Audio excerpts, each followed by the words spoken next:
host, Brianna Salvati. Dooby-dooby-doo.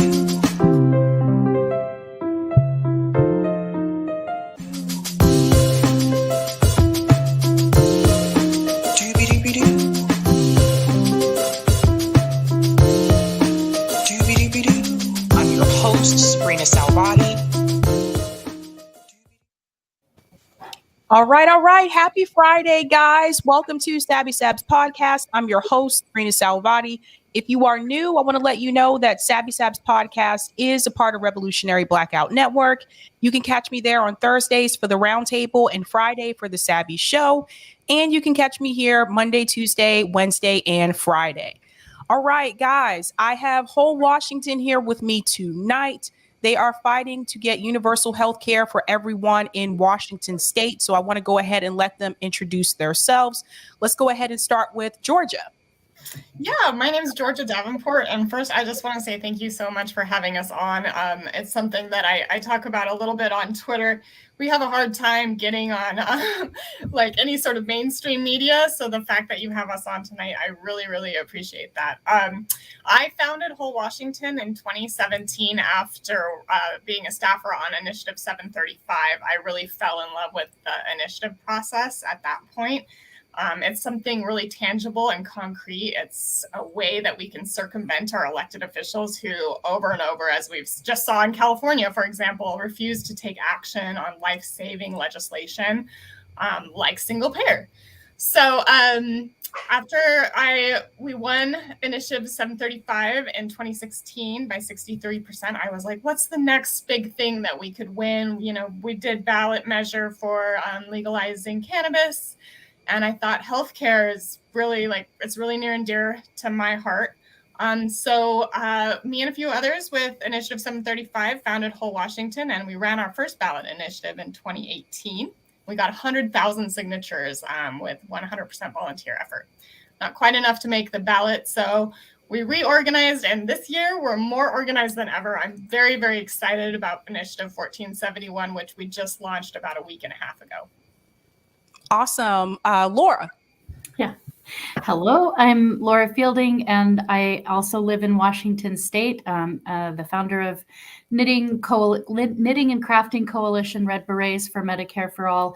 But we are really strongly affiliated with Whole Washington because seeing as I'm here in Washington State, they were the first really and only actually legislative or like real effort, legislative and initiative effort that we could hang our craftivism on. And that's really when I had the idea to start crafting these, just sort of inspired by all the pink hats, thinking like if we can craft in protest of something, we should be crafting for healthcare justice, for Medicare for all, and for all strong single payer efforts wherever we can, however we can break through this corruption and start to topple the dominoes. So that is sort of why people will say, well, what, are Whole Washington and Red Berets the same? No, but we do a lot of our craftivism for the work of Whole Washington. And we were really, really excited to have myself and several other really amazing craftivists who knit and crocheted enough berets to include in the Whole Washington signature captain kits. So every single person that has signed up so far to be a Whole Washington I-1471 signature captain, they've committed to gathering 500 signatures or leading a team of people to be responsible for collecting that number. And Andre Stackhouse, who you had on your show sometime last fall, Sabby, he's got all of the numbers all figured out, which I'm not really a numbers person, but it's very, very exciting the way that he's planned it all out. We're growing all the time. So it's just been really, really neat to include a red beret for every single person that's kind of taking on that leadership role. Okay, that's me. And thank you so much for having us on the show. Really, really appreciate it. Awesome. So actually, I had a panel about ballot initiatives about a month or so ago. And of course, one of the issues that came up was healthcare. So whole Washington was mentioned. And I have to ask, where do things stand now? Because I believe you have a ballot initiative number. Yes, we are initiative 1471, and we just filed. So there's two types of initiative processes in here in Washington state, and I'm not going to bore you with the details of the other one, but this one we're doing actually gives us till the end of December to collect about 400,000 signatures. We got to file I think we filed in April. And then it's kind of a long process to get your ballot title and your ballot summary. And then you have to print the petitions, which are enormous. I'll show you one in a second. Because of Washington state law, we have to actually print the entire initiative text on the back. So it takes a while to print. But about a week and a half ago, we've got our first batch. We zipped right through them. We've given them all out. We just had to order another batch of petitions, which is really exciting. I'm nearly out. I'm in Eastern Washington, and one event nearly exhausted my entire supply of petitions. I filled 11 sheets in about an hour and a half. It was wild. I mean, it was so great. You walk up to people and you say, universal health care in Washington state, would you sign for it? And I had so many people. Can I cuss on this show? Yes. Oh, okay. And one person was like, oh, fuck yeah. And they were like, oh my gosh, I'm sorry. I'm like, oh, no, fuck yeah. Universal health care. Those are the kind of responses I've been getting, which is really, really gratifying. And it makes me very optimistic about our chances this year to get on the ballot. Awesome. And you're in Spokane, so like this is you said that I think at the beginning of what you were saying, Georgia, but that is so, just because I'm hearing that for the first time. I knew you got that many pages of signatures, but to hear just like what a great response that you're getting out there, because that's the rural and conservative area of Washington. So that's so cool. Yeah, I had 6 petition boards going, and sometimes that still wasn't enough. People were lining up behind other people to sign, which, I mean, that's what you want to see. That means that we have a really, really good chance of getting that 400,000 signatures. That's awesome. And just so people are clear, they have to be wet signatures, correct? Yes. Unfortunately, we can't do online. We actually tried to challenge that it was 2020 when COVID hit, and we had been planning to run a ballot measure that year. We tried to challenge it and have online signatures, but the Secretary of State shot that down, unfortunately. Mm-hmm. Yeah, I could see that. Someone is asking this question. This is a good question. I wonder if whole Washington has talked to Shama. Yeah, she's a great ally of whole Washington. She's endorsed. Laura and I at her re-election party were able to go on stage and offer her a red beret. It was a wonderful moment, one of my favorite moments ever in politics. So and we worked with her office, whole Washington, and I worked with her office to pass the Medicare for All resolution through Seattle City Council, which the first time Pramila Jayapal had introduced Medicare for All into the Congress, Seattle City Council was the first city council to endorse that specific bill. Okay. You mentioned Pramila Jayapal, so I have to ask, has Pramila Jayapal endorsed? I figured. It's something that Laura and I often tweet about as well, asking her for her support. We've met with her office many times. The standard response is that she's working nationally. But I feel like we work nationally too. I mean, I've been to 2 Medicare for All hearings. We've done so many barnstorms as whole Washington for her bill. I think we can work in conjunction. It's not one or the other. So, but we're still asking, it would be wonderful. Maybe she's seeing how much traction we'll get. And if, it's that phrase, at first they ignore you, then they mock you, and then they join you. Well, hopefully she skips right over the mocking and joins us. But I feel like we're kind of in this situation where a lot of people are hesitant to support us until they see if we're going to succeed. I can see that as well. Can you explain to everyone, why are you trying to do it through the states instead of national Medicare for All? Well, we would love to do national Medicare for all. I mean, that's my priority. Like I just said, we do barnstorms. I've done, I don't even know how many events for Medicare for all and gone to DC twice. I'm constantly tweeting at our two senators, who are Democrats, by the way, Patty Murray and Maria Cantwell, who all, since the beginning of Medicare for all, have refused to co-sponsor it. So it's not one or the other. I would prefer Medicare for all, honestly. But if we can get the 500,000 Washington state residents who currently don't have health care coverage at all, healthcare coverage, I feel like that's a win. And also Canada got their single payer system province by province. And I feel like that's a good tactic. If we get one state to demonstrate it's a better system, it saves money, it saves lives, then other states will follow. And we can use that to push for national Medicare for all as well. And I feel like, for me, yes, a win, that would certainly, that would be a very big thing. But I also look at the movement building piece as what happens as we approach the big anniversary of the passage of Medicare, and as we achieve mile markers like gathering 100,000 signatures, 200,000.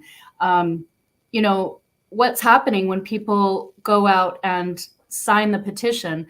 Last time, well, not last time rather, but in 2018 with Initiative 1600, Georgia would say we learn something every time, and we do, because at that time we didn't have the foresight to include like an opt-in where people can put their information to receive emails or text messages. But this time we have that on the petition. So every single signature that we go out and get, people can then sign up to be included on our database. A lot of people sign, some people leave that information off, but then we enter that data.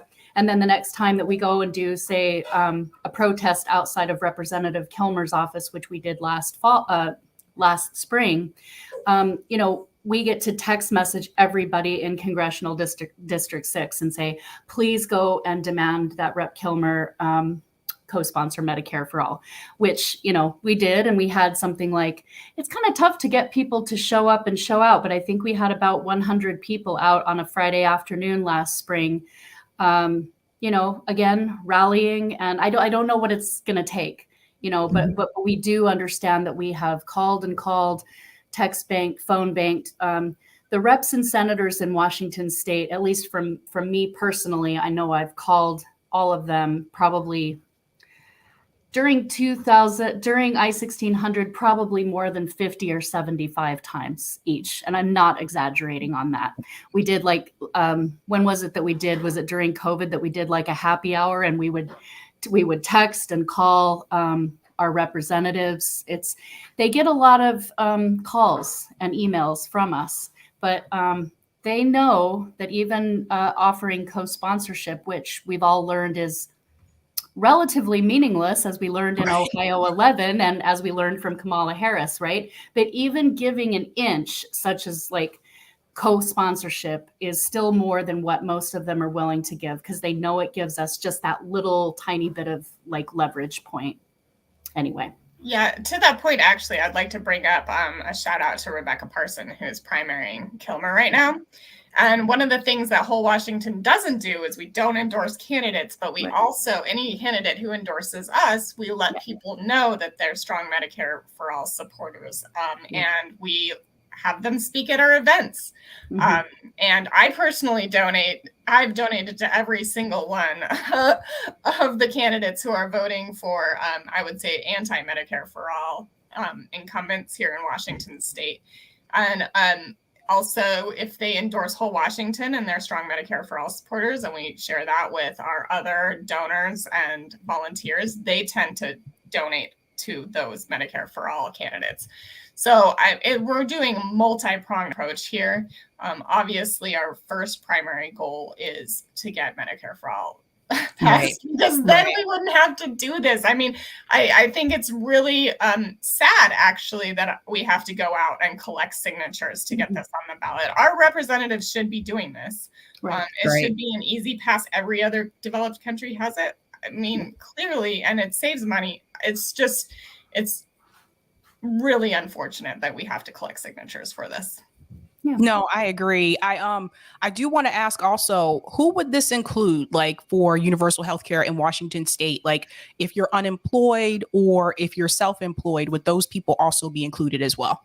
Yes, and basically it's anybody who's a Washington state resident. So even if you're here just working and you don't live here permanently, you're included. And we use that language partially so that we don't have to redefine what a resident is, but because Washington state has really great residency I wouldn't say requirements, that's not the right word, but great rules for that. And it's more lenient than other states. We thought that was a really good rule to follow.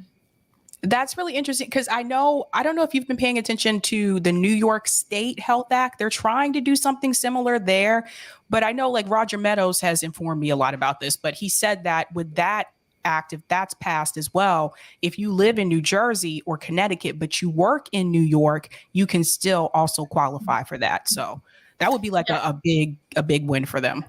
Yeah, it's important here in Washington state too, and probably New York, but we have Vancouver and Portland are really, really close to each other. And a lot of people who live in Portland work in Vancouver. And so that's like, if they want this great gold standard coverage, they should be able to opt in.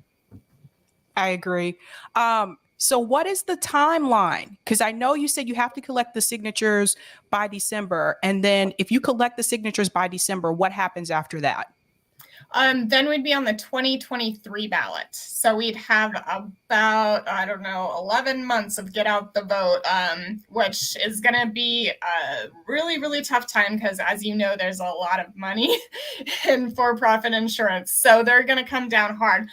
But I'm actually really also optimistic about this next year because there's so many different states that are running this, and it's kind of it's like spreading their attack out. It's going to be hard for them to attack all the states that are running bills and initiatives and concentrate. They won't be able to concentrate just on one state, or one state will get through because they're concentrating on just one state. So I'm optimistic about our chances there, but we will need a lot of money to fight the for-profit insurance companies. So if anybody is watching this and excited about the potential to get universal health care in Washington state and then move forward in other states, you can go to wholewashington.org to donate to our efforts.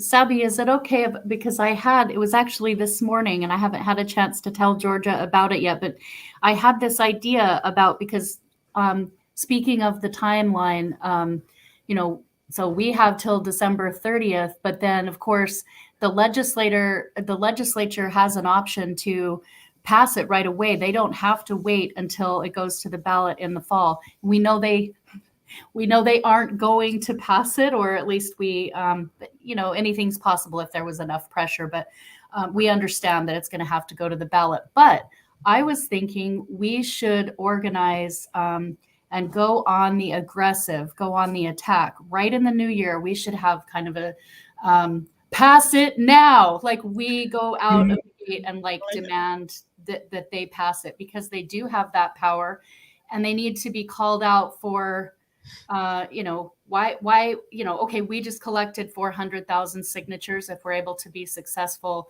And then we need to make sure and educate people that they have that power. They're denying people care, by even making it wait until the autumn ballot. So it's just an idea. No, that's a great idea. Yeah. And actually, pretty soon here, we're going to be asking all the new candidates to endorse us and pledge to co-sponsor our bill, because we have had a bill in the legislature for 2 sessions now, which is 4 years, but they've never let it have a hearing or out of committee. And it's no coincidence that the chairs of both the House Healthcare Committee and Senate Healthcare Committee take tens of thousands of dollars. I'm not exaggerating either. Tens of thousands of dollars from the for-profit insurance companies and pharmaceutical companies and hospital PACs. So, but good news is the House chair of the Healthcare Committee decided to step down. She's no longer running to be in the House anymore. So, and then one of the candidates who's running for that position has said that they'll endorse. So that's really, we are making slow progress in the legislature. But again, the reason why I like ballot measures is because I have low trust that it will ever make it through unless we build a movement. We need to build a mass movement around Medicare for all in order to succeed. Yep. That's the only way anything really gets through, whether you have a Democrat or a Republican in office. You need a mass movement to get these sort of things, these really important issues through. It's no accident that that Kshama Sawant has been the most vocal in terms of Washington representatives. It's not an accident that she has been undoubtedly our strongest supporter. That she's outside the duopoly and she's not backed by, she's not in the duopoly. So yeah, I just really can't thank her enough for her support. And we're certainly hoping that she'll come and speak at a really exciting event that we have in on July 29th, I think it is. Kenny Valentine is going to come up and do a private screening of Healing Us. And so we have lots of exciting events coming up, and we're hoping that we can, we'll be inviting and hoping that Kshama Sawant could come out and help, do the rallying cry at the end of that presentation. So, yeah. That would be awesome.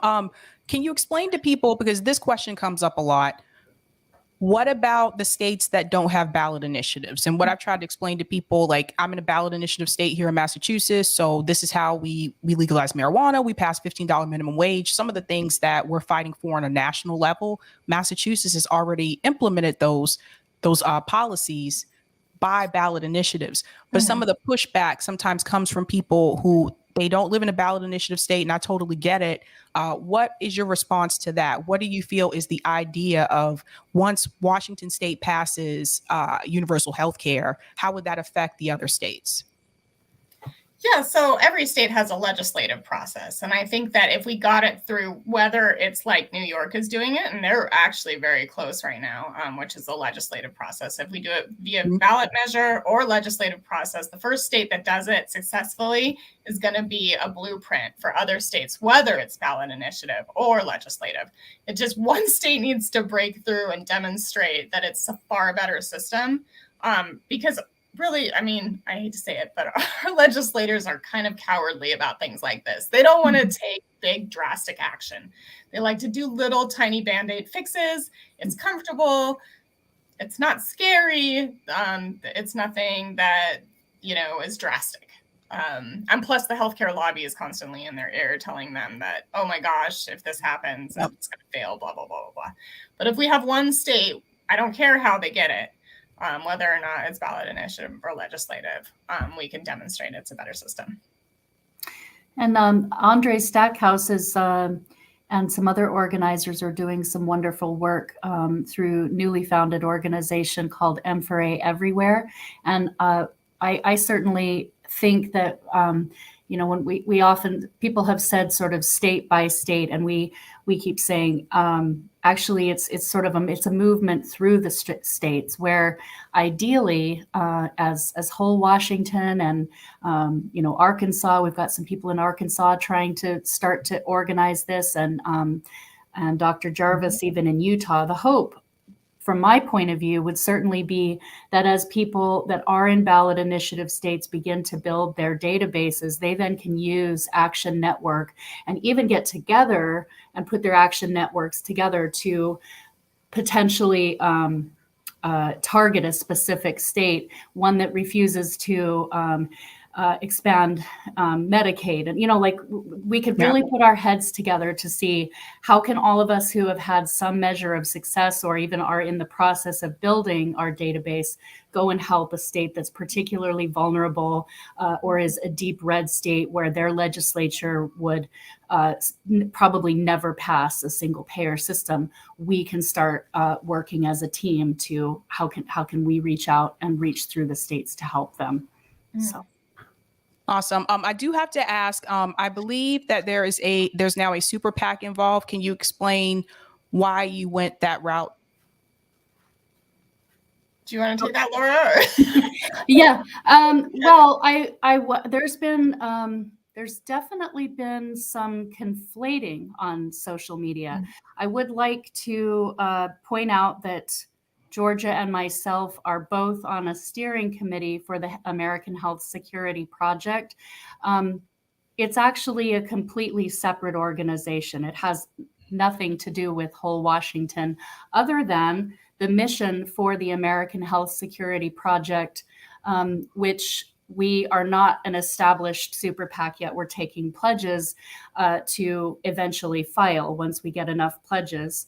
And we have several goals as the American Health Security Project. One of those goals will be to help fund state ballot initiatives, but rather kind of in the final phases, let's say the whole Washington or Utah, when they come along and gather enough, like this monumental task of gathering 400,000 signatures and we make the ballot.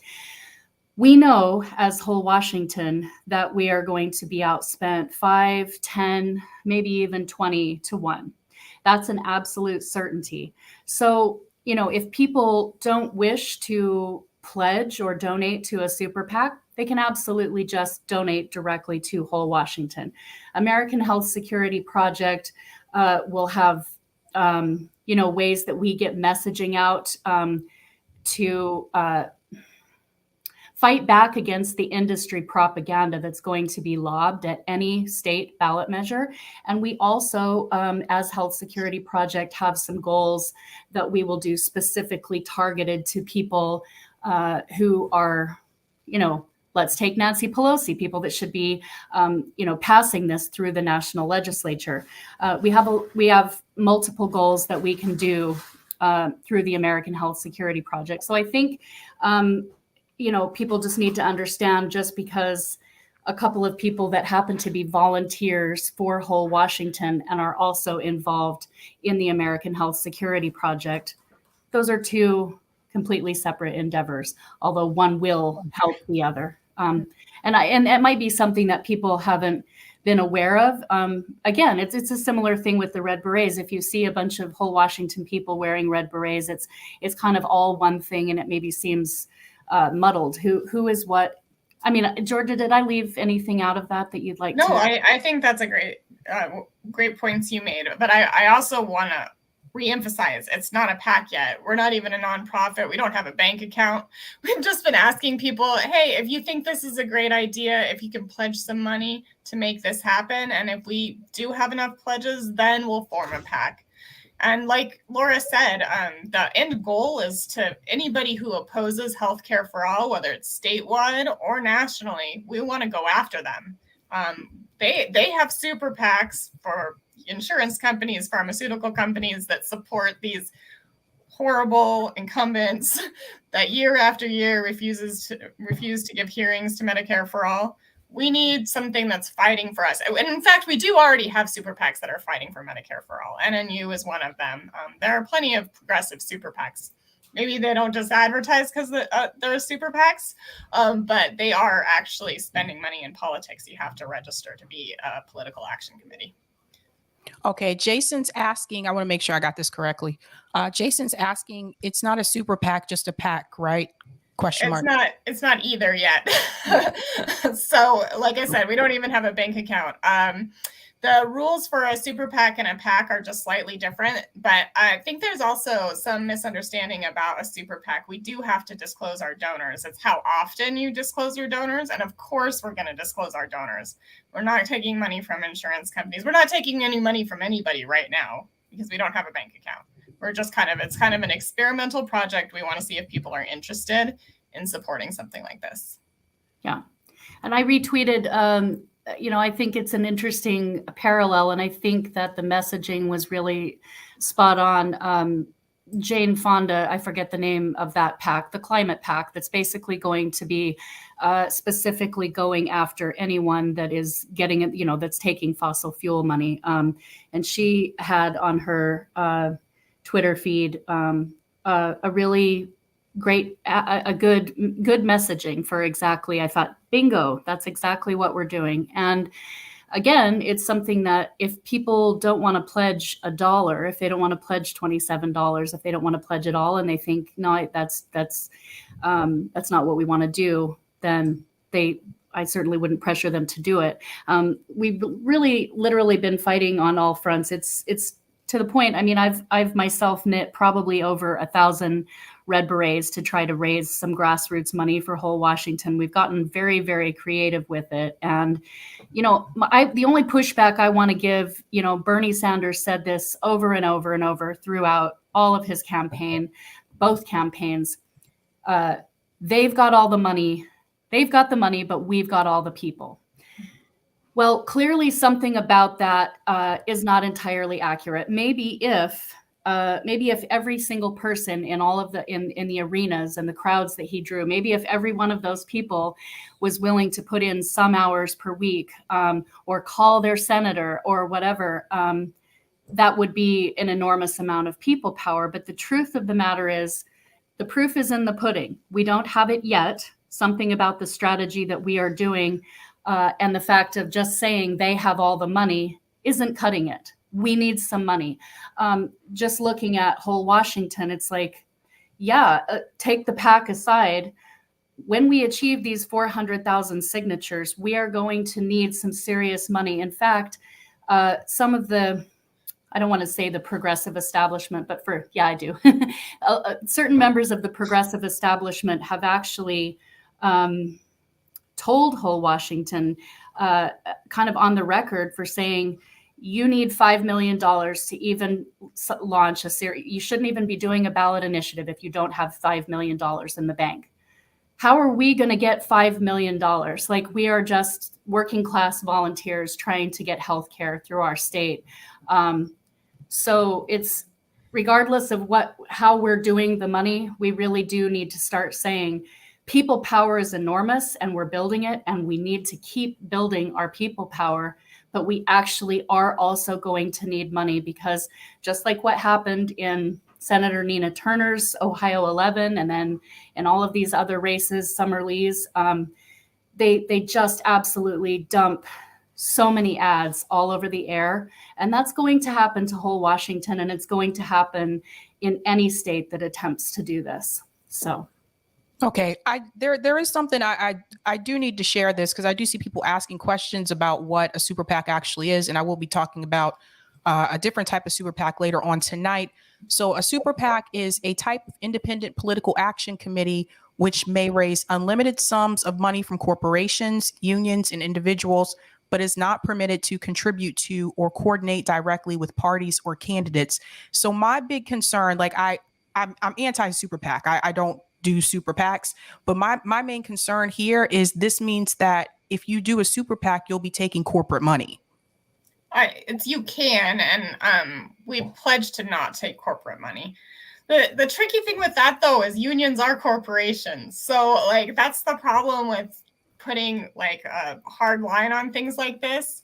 Is in order to be like a business or a union or a political organization, you have to incorporate. So I think that there's nuance here, but we're definitely not going to be taking corporate money from insurance companies, pharmaceutical companies, that sort of thing. Right now we have doctors, nurses, other healthcare organizations and organizers who have said that they'll help us launch this campaign if we get enough pledges. But again, we have to get enough pledges of people saying, yeah, they're interested in being part of this effort. Okay. Yeah, I'm just being honest. I'm not down with super PACs. Like, I've seen people, and this is not to say this about you guys, but I've seen people make that same kind of statement. They get involved in super PACs and it's supposed to be one thing, and the next thing you know, there's corporate money involved. Justice Democrats is a good example of that. So that's just my take on that. But, I want to thank you guys. I'm looking at the time. I do have to move on to the next topic, but thank you for coming on so much, and keep fighting. And I hope you get all the signatures that you need. Thank you so much. Again, I really appreciate you having us on. Thanks, Sabby. Thanks. Bye.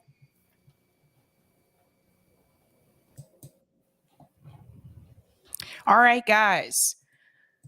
Welcome all. I want to give a quick shout out to everyone who is a Sabby patron. Let's go ahead and do that.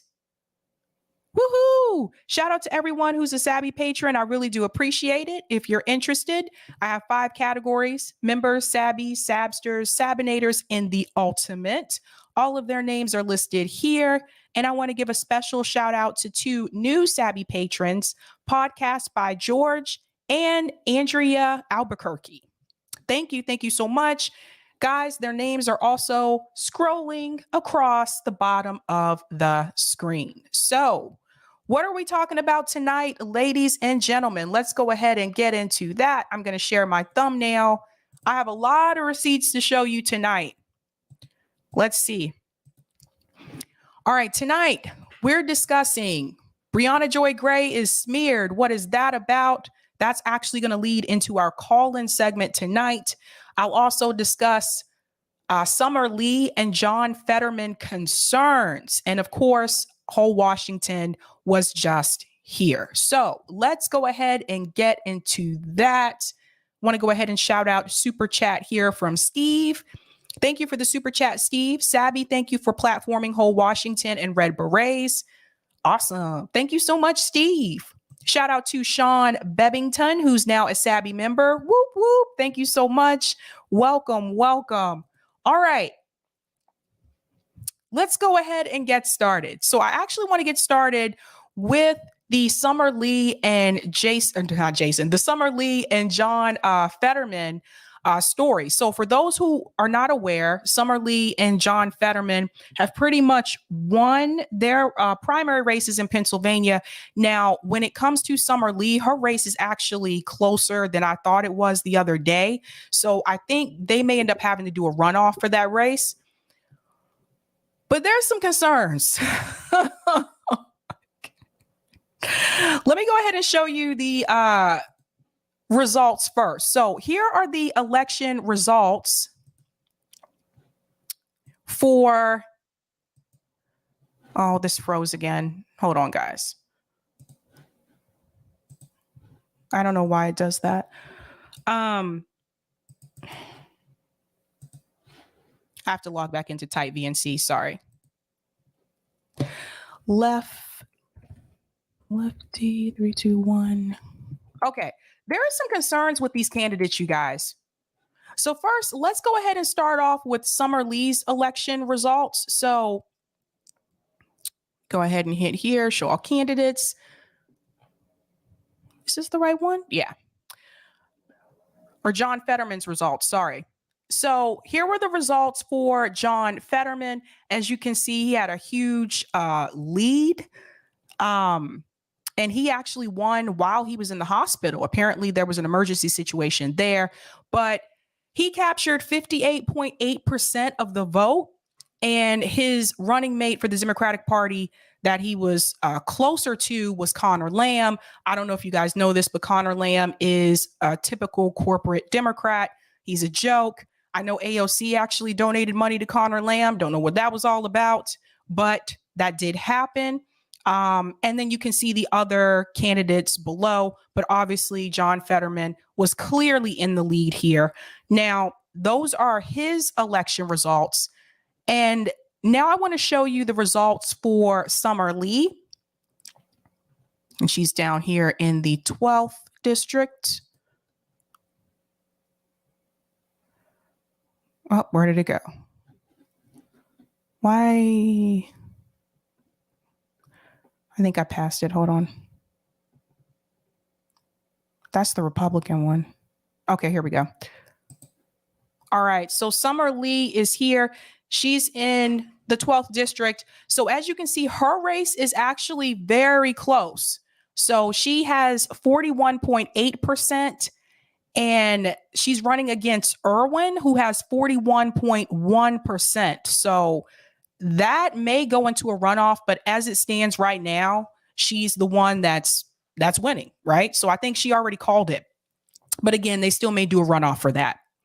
Now, there was something about these two candidates that was a little wary to me. And this is not me trying to shame them or make you feel like, oh, these are bad people. I just have concerns about some of their stances and whether or not they are truly progressive per se. This is not a purity test. This is all based on evidence and data. So I'm going to bring that to you tonight. Now, I want to actually start with, let's start with Summer Lee. So the biggest concern, well, not the biggest, one of the concerns that I have about Summer Lee, she's a Justice Democrat. Here she is on their site. You guys know how I feel about Justice Democrats ever since they took that money.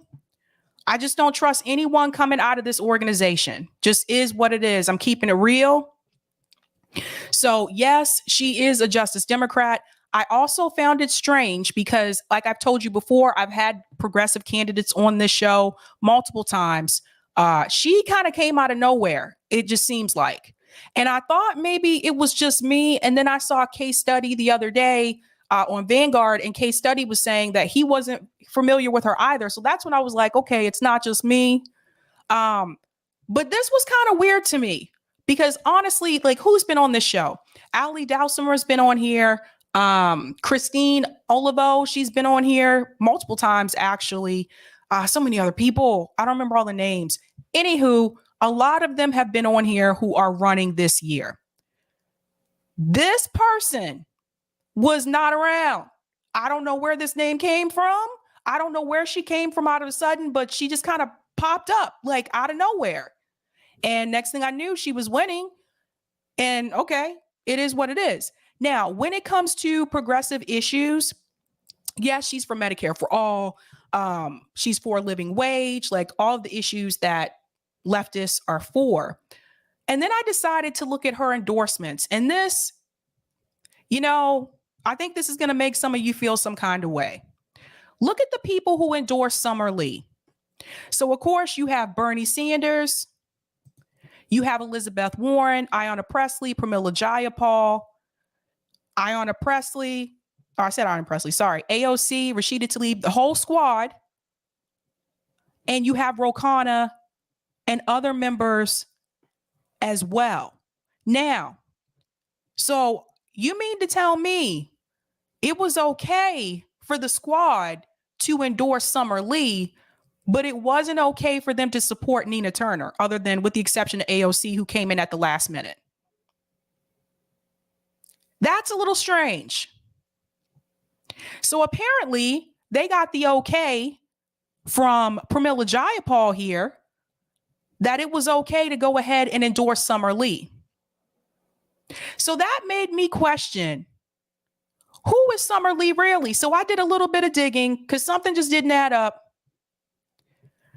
And I found this. Summer Lee pushes back against charges that she's anti-Israel. Now, I'm not going to read the entire article. It's actually really long, but there are certain parts that I want to point to that I think are incredibly important for you to know. In Pittsburgh JCRC event, the Progressive House candidate sought to clarify a number of positions that have drawn criticism. So let's go down here.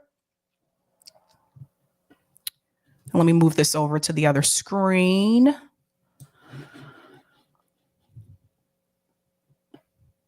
Okay. So here we go. In a conversation with Laura Cherner, who directs the Community Relations Council, Lee, 34, rejected such claims, noting that she absolutely believes in Israel's legitimacy as a Jewish state. What's more is that I also understand and really truly believe the need that we have for Jewish folks globally to have a safe haven, she emphasized. I think that our role has to be in how we are ensuring the safety of all folks over there right now. So this right here was her attempt to make it seem like she's speaking for Israel and for Palestine. So what she was trying to tell them is that I think that we should have concerns over both. Now, this was after she was already accused of being anti-Semitic. Now, I do believe as well, she compared BDS to Black Lives Matter movement. So they didn't like that too much.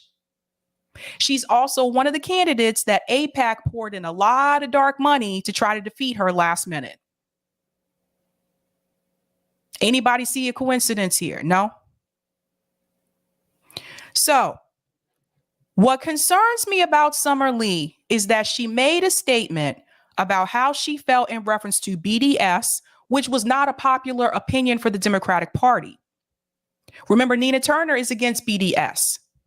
John Fetterman also said he's against BDS. That's in favor of Palestine. That's a Palestinian-led movement. So here was Summer Lee trying to backtrack and say, well, no, I mean, we should be concerned about people in Israel and we should be concerned about the Palestinians as well. That's not what the Democratic Party wants to hear. They want you to be for Israel and only for Israel. They do not want you to support Palestine. And it's not just the Democratic Party. Look at these institutions. Harvard University didn't want to give Cornel West tenure because he wanted to support Palestine. So there seems to be this perception that if you support Palestine, that you are against Israel.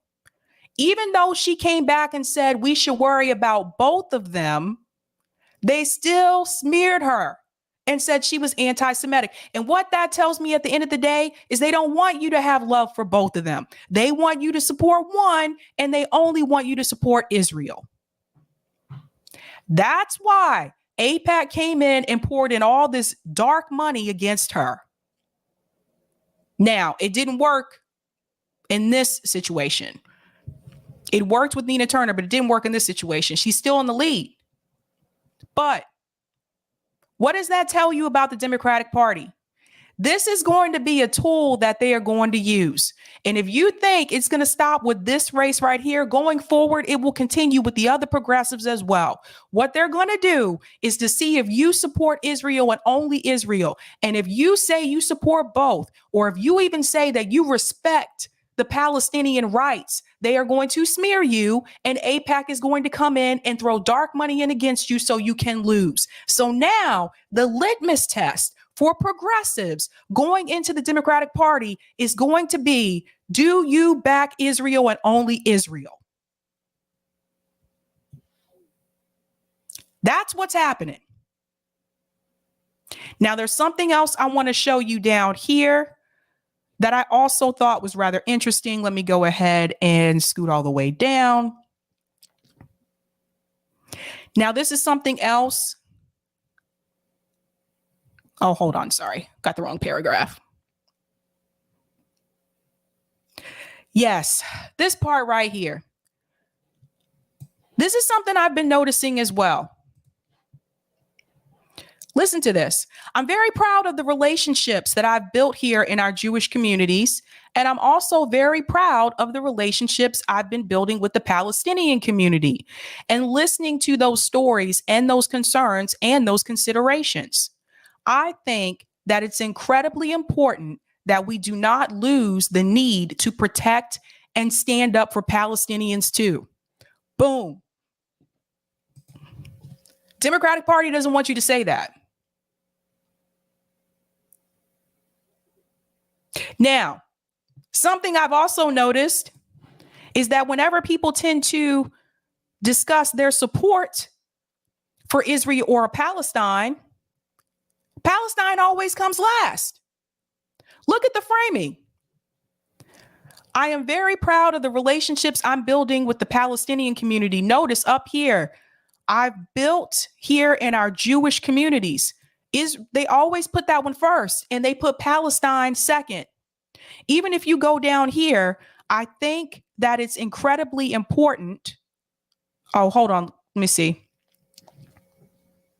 Yes, I'm very proud of the relationships that I've been building with the Palestinian community and listening to those stories and those concerns and those considerations.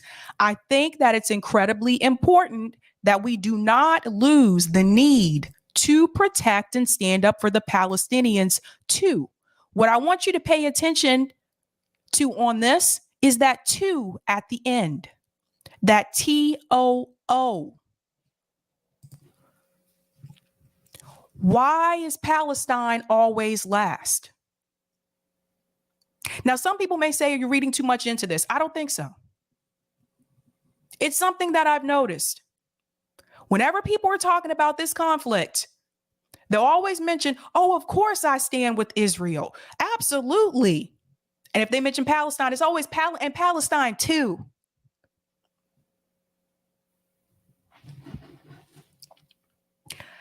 I think we need to remove this notion that if you criticize Israel or you critique Israel in any way, shape, or form, that you're anti-Semitic. That has to stop.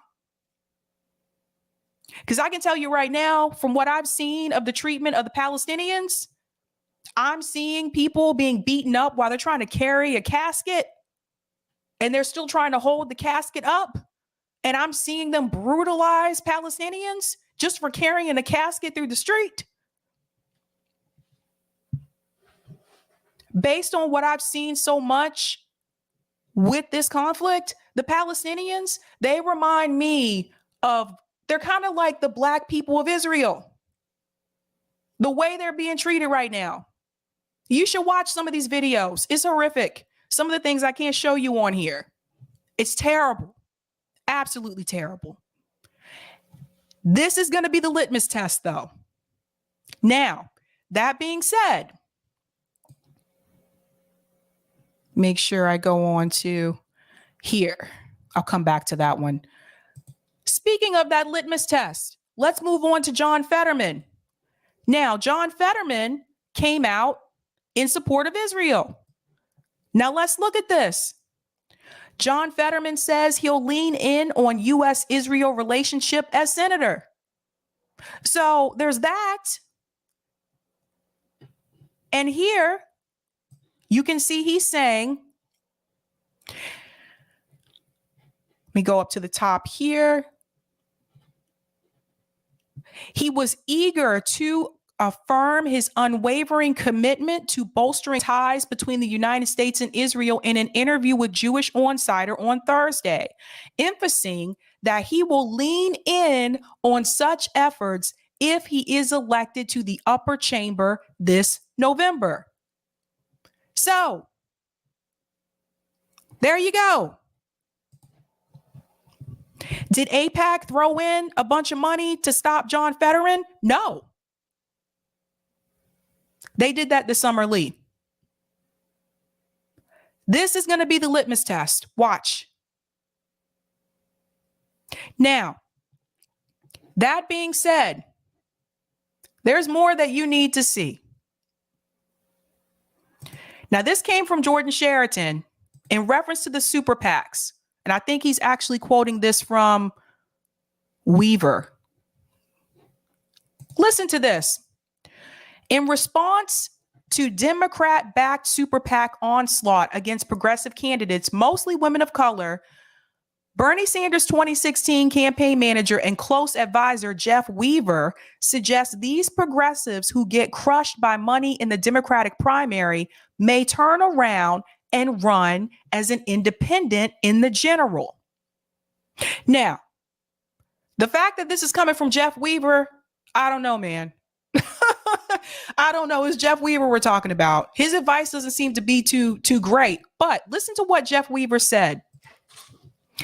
Or in some spaces, progressives could even forego primaries altogether, running general election candidates as independents in swing districts. They might not win, but they could split the vote just enough to prevent a centrist Democrat from coming out ahead of the Republican. Can they get 5 to 10% of the vote in some swing districts? Weaver asked. I think they can. That is certainly an option. I say, why not just run as a Democrat? As an independent, period. You see what they're doing to these candidates? You see, this is the Democratic Party. You see what they're doing to these candidates? Oh, if you're not 100% for Israel, we're going to just throw this money in there. So I knew there was something a little bit off here. So my thing is this: if they are willing to waver now, if Summer Lee and if John Fetterman, if they're willing to waver now, what is going to happen after they win? What is going to happen after they are in DC? These are the kind of things we need to be paying attention to. It's already happening. Now, there's more. We're going back to John Fetterman. When I talked about him last week, I did not know about this. This has been brought to my attention. I think there's some things you need to know. Here we go. Now, this happened in 2013. And I know some people say, well, the past is the past, and I understand that. But this person is most likely going to be senator. And I think it's important that you know about this. Everything to know about the 2013 John Fetterman jogger incident. Lieutenant Governor John Fetterman pursued a man in 2013 and pulled a shotgun on him because he wrongly believed the black jogger had been involved in a shooting. Here we go. Let's go on. In the first Pennsylvania Democratic Senate debate to feature all three major candidates, moderators asked Lieutenant Governor Fetterman a question about the January day in 2016. He had pursued a man and pulled a shotgun on him. Would he do anything differently today? This was his response. The people of Braddock who know me know that my heart, know that 2013 had nothing to do with what we're saying today.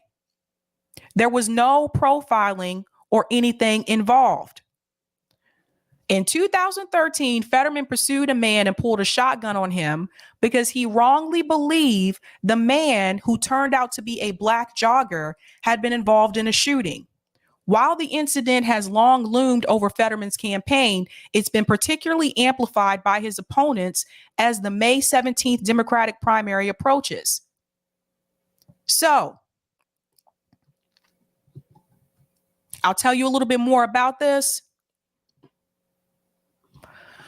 Fetterman said in a TV interview at the time that he rushed his 4-year-old son inside his house, called the police, and then pursued the man in his truck. Hello? Does this sound familiar?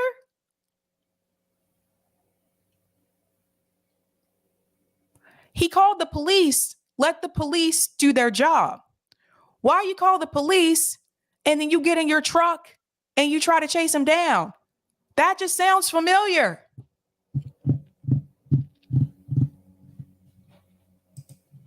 Let's go back in.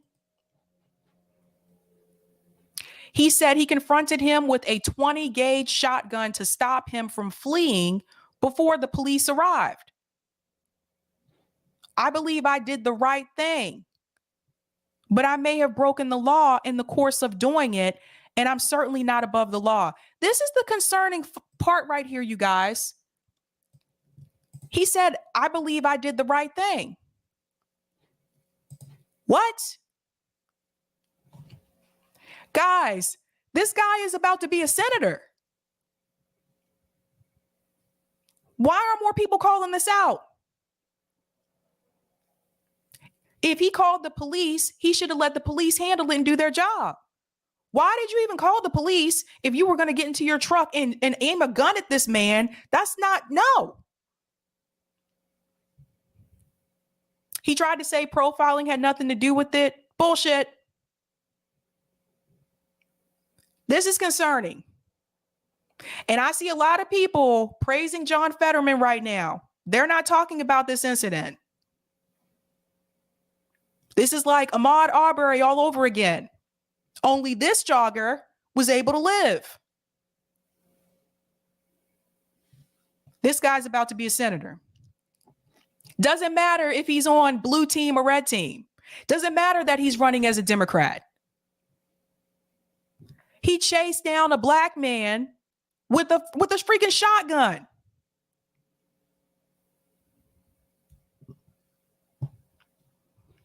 There's more.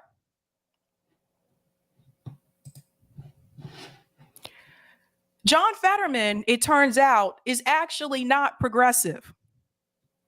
Now, I see a lot of people calling him that. I made the mistake of calling him that last week too. So I'm here to retract my statement. My bad. Because someone sent me this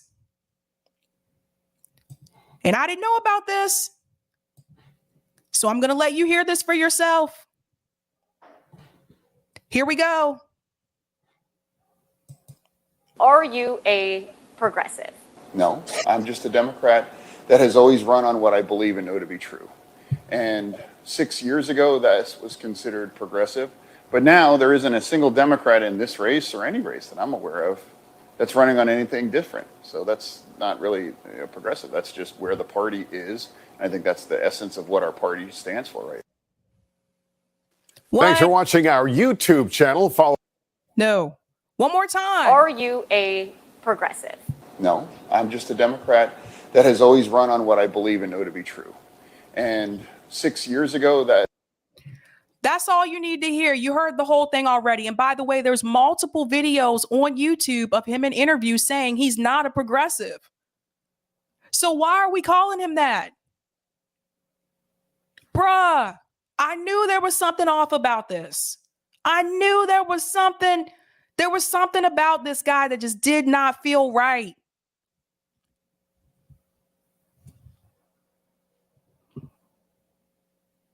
So, look, if you want to vote for John Fetterman, I can't stop you from voting for him. But I don't want us to go down the same rabbit hole or the same tunnel that we did with AOC, where she presented one side of herself. And then after she won, we found out, wait a minute, she's not who she said she was. This is important for people to know. And for the person in the chat saying you're doing a good job of a smear campaign, no, honey, I'm telling you the truth, which you need to know. You need to know who your politicians are. Like I said, this guy is about to be a senator.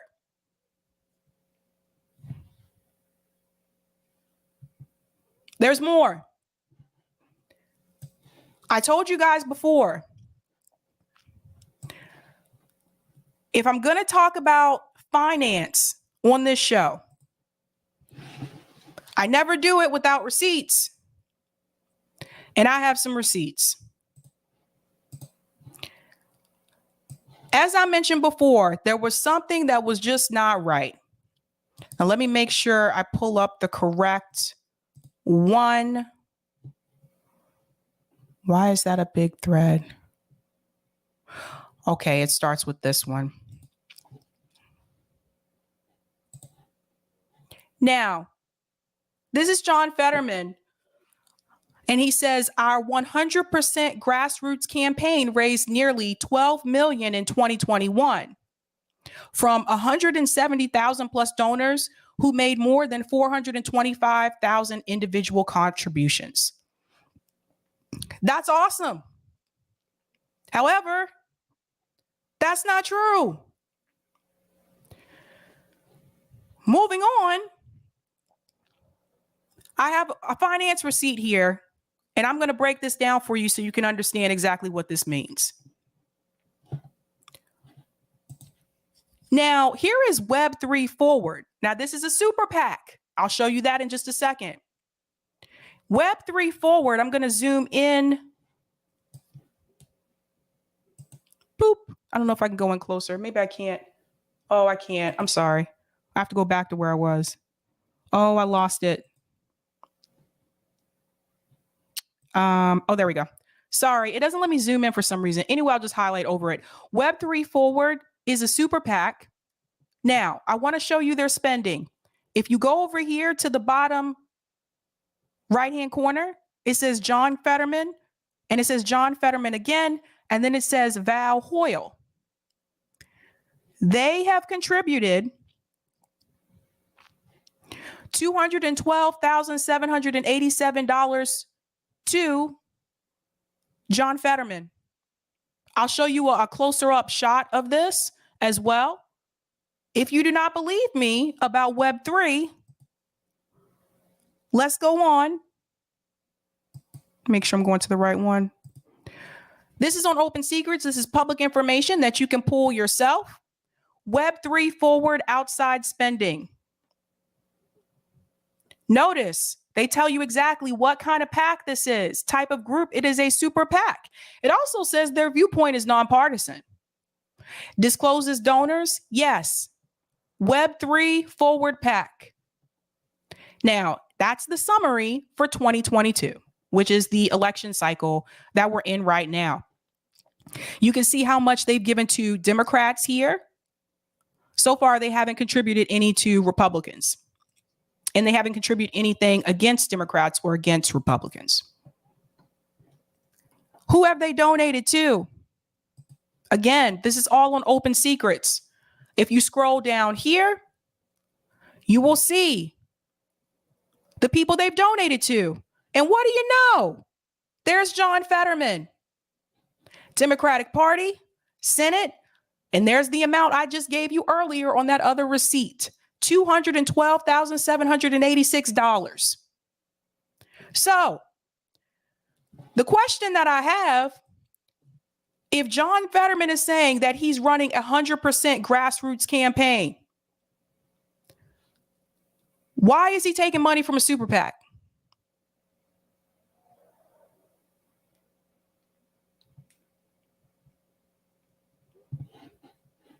Right here. I would have I wouldn't be as concerned if he didn't say that. But Web3 Forward, which I looked up this company,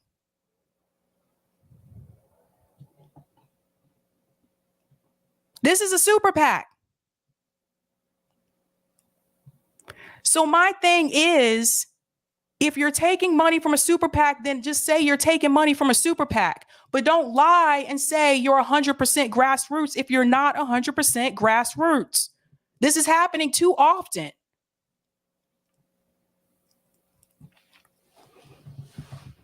So let me go back.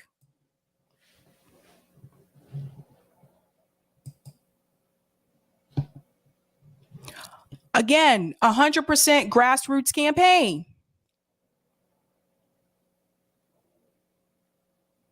Now, maybe that changed. Maybe it didn't. I don't know. But after everything I've shown you about John Fetterman, him saying he's not a progressive, that came from his mouth. Now you'll understand why Hillary Clinton congratulated him. This was odd. And I said, why would Hillary Clinton congratulate the progressive? She's never done that before. Congratulations to the newest Democratic nominee to represent Pennsylvania in the Senate, John Fetterman.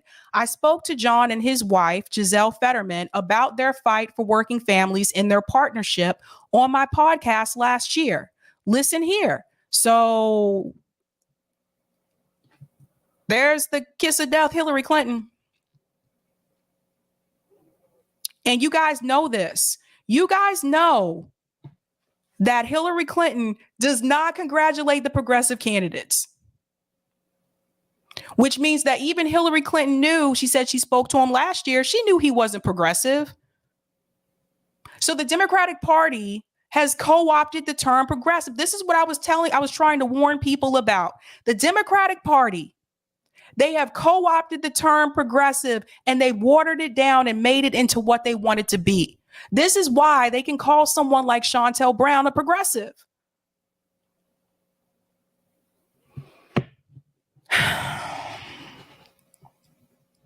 So again, I'll go back to that receipt. Web3 Forward, John Fetterman. And here are the amounts right here. And I wish you guys could see this closer, but when I zoom in, it doesn't let me zoom in further for whatever reason, because it's a picture. Exactly, Colin. Exactly.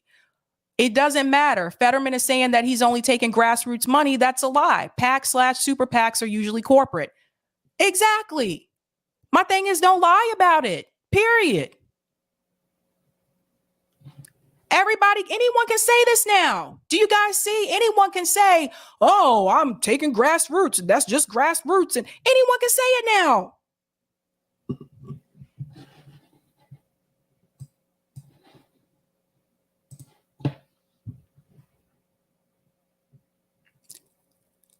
This is why I don't think these progressives should be running through the Democratic Party.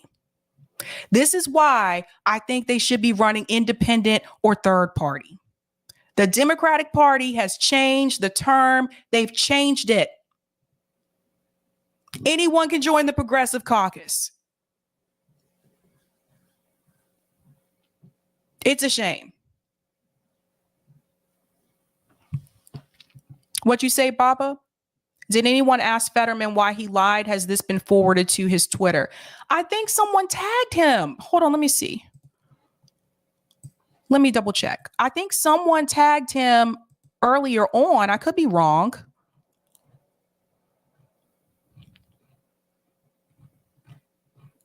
Because I know, like, that receipt I showed you, that's not private. That's public. Here, I'll show you the thing here.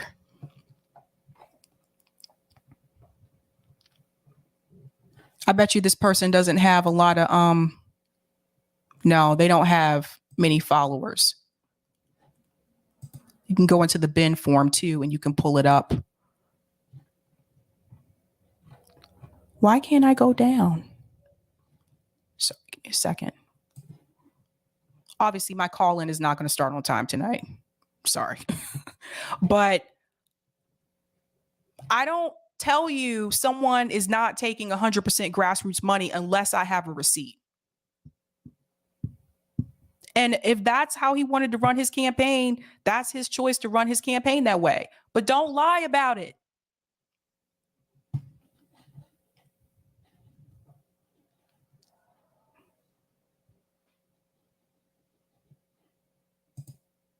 Let's see.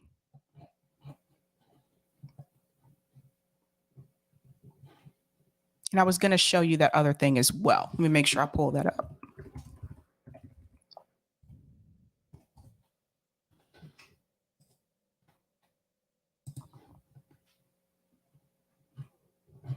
This is Web3 Forward. I do want to show you what this company is. Let me share my screen. I don't know if I did this right. Okay, I didn't. This is Web3 Forward. Web3 Forward supports Democratic candidates committed to making the next generation internet more secure, open, and owned by the users. This is Web3 Forward. Providing blockchain innovators the ability to develop their networks under a clear regulatory legal framework is vital if the broader open blockchain economy is to grow to its full potential here in the United States. Web3 Forward supports candidates who work to give US-based innovators the opportunity to build next-generation technologies and services here in America rather than doing that valuable work overseas.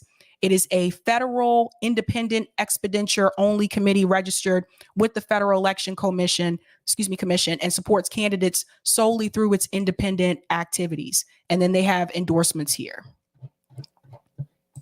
That's Web3 Forward. Take it as you may. Either way, there's a problem. Now, I do want to go ahead and get to the next story because I'm looking at the time. Let me see.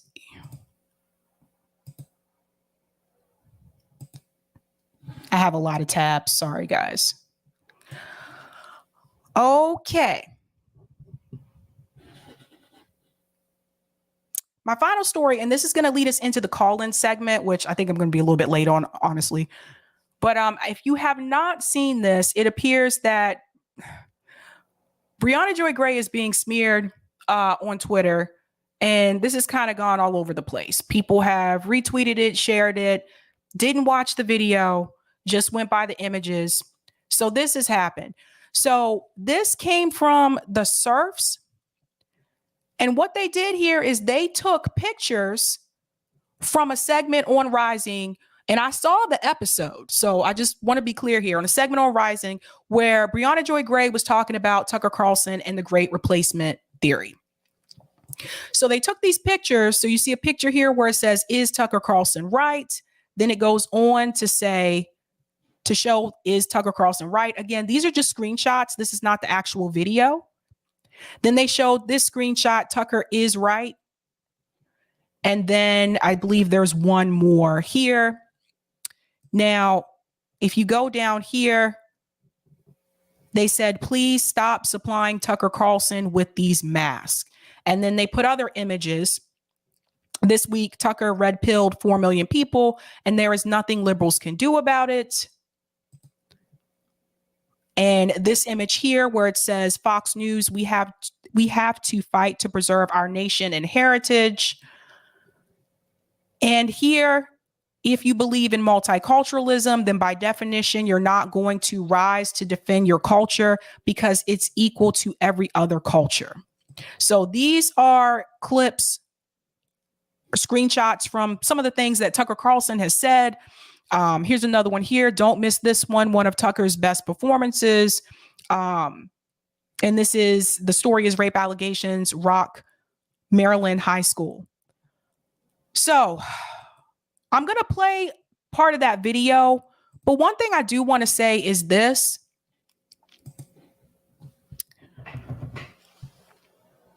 This is something I've seen happen often on Twitter where people will post clips or images and they won't give the full context. So I could tell by some of the responses in this thread, some of the people didn't even watch the video. I could just tell, like they saw this. And if you look at some of the comments, that one's not as bad as some of the other ones.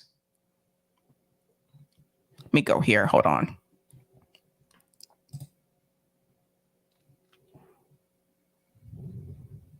Now, this person actually added the link. And so this seems to be where there's the disagreement. So someone posted here, in case people don't read my other comment, I don't know BJG except for her being a Bernie person back in 2020, but this seems really disingenuous given the context of the entire segment. So she posted the link to the video, she or he, excuse me, I shouldn't assume. And the SERPs responded here and said, I did, Tucker Carlson is not race neutral. So that seems to be where there is the disagreement. However, that being said, even if you disagree, some of the responses that I saw where people were calling her right wing, I felt like that was exaggerating. And like I said, if you go through, I'm not going to go through all of them for the sake of time, but if you go through the thread, you can tell that some of these people did not actually watch the video.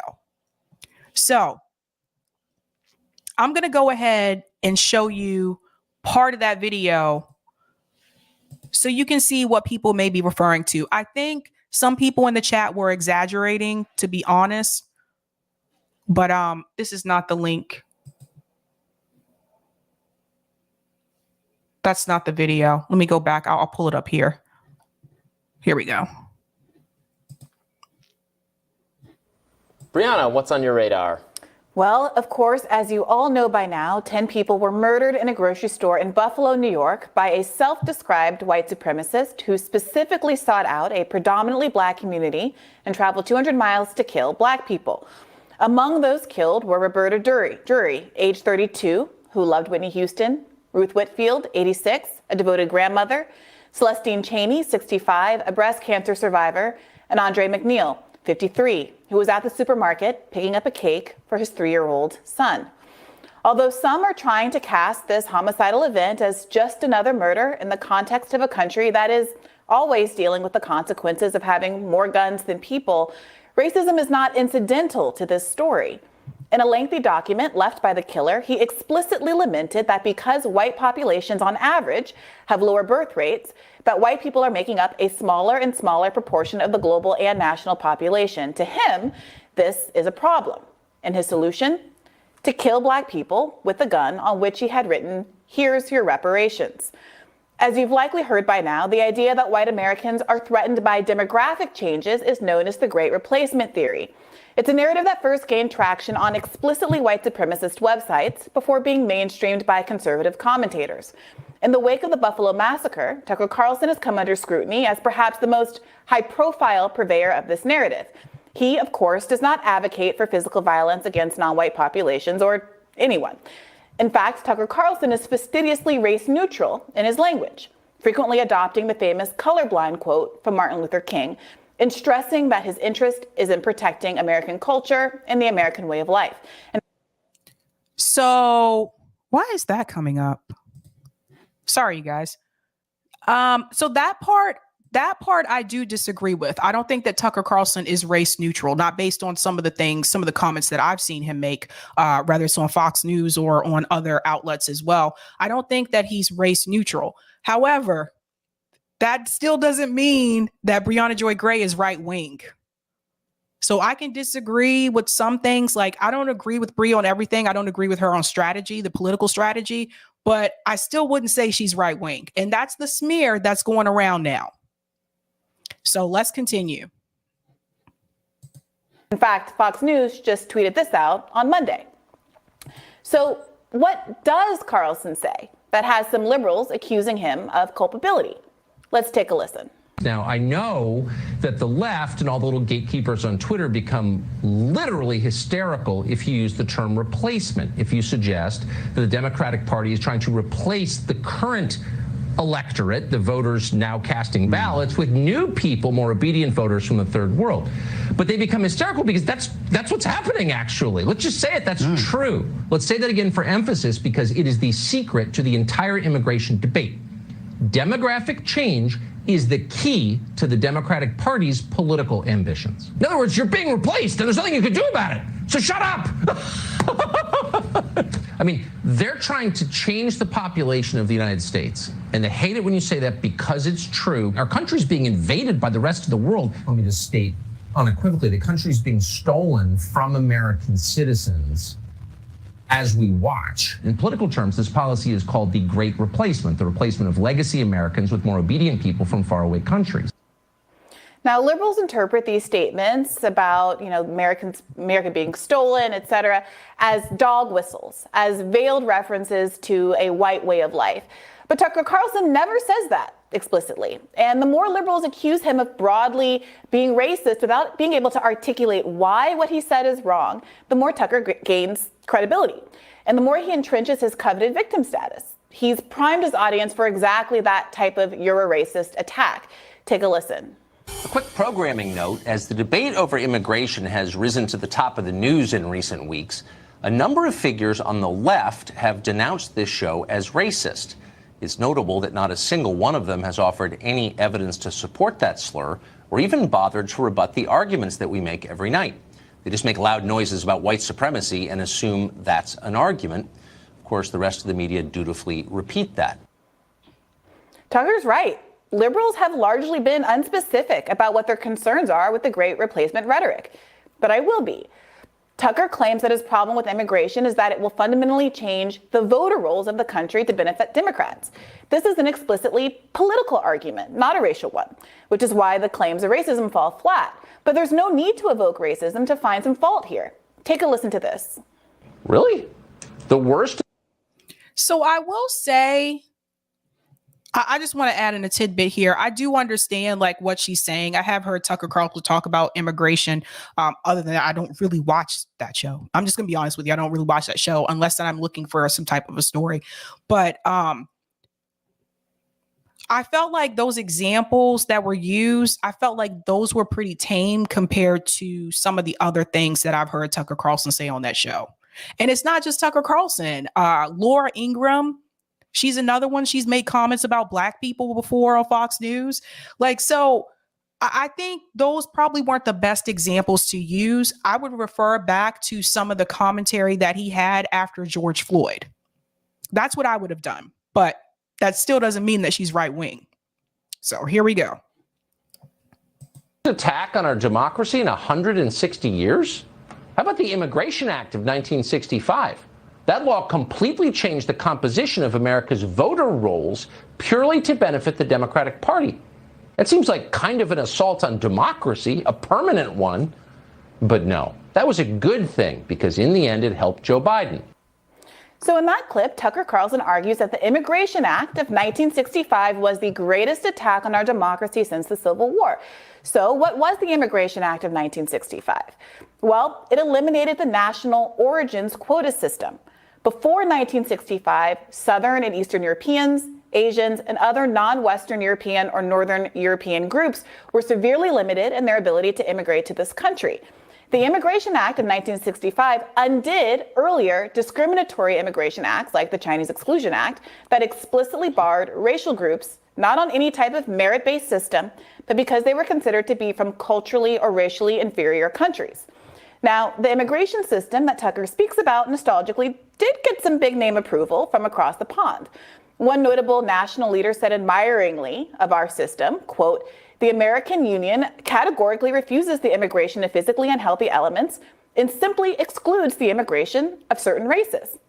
End quote. It's a nice compliment, tarnished somewhat by the fact that it's a quote from Mein Kampf. Tucker expressly laments the end of an immigration system that established quotas based on the perceived unworthiness of not just non-whites, but Italians, Eastern Europeans, as well as Asians and Africans.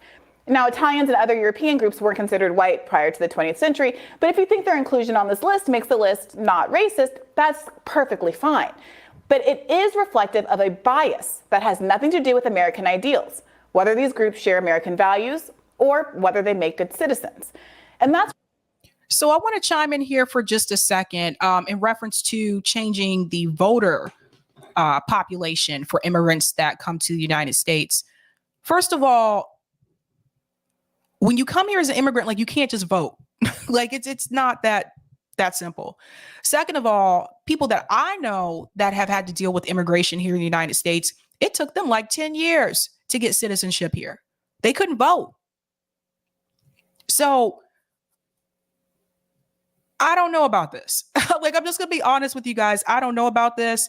And then it's also assuming that people who are immigrating here to the United States are automatically going to vote Democrat. Is that necessarily the case? Because if you were to look at the Latino community, do they automatically vote Democrat? No, some of them vote conservative, vote for the Republicans. So I don't know. what Tucker says he cares about: the rights of American citizens and the preservation of an American way of life. In the earlier clip, he complained that Democrats were replacing old voters with new voters on the voter rolls. But I'm a little confused about that because all voters are American. Definitionally, only Americans can vote. So we have to ask what makes the new Americans inferior in his eyes to the old Americans. Why are legacy Americans more equal than non-legacy Americans?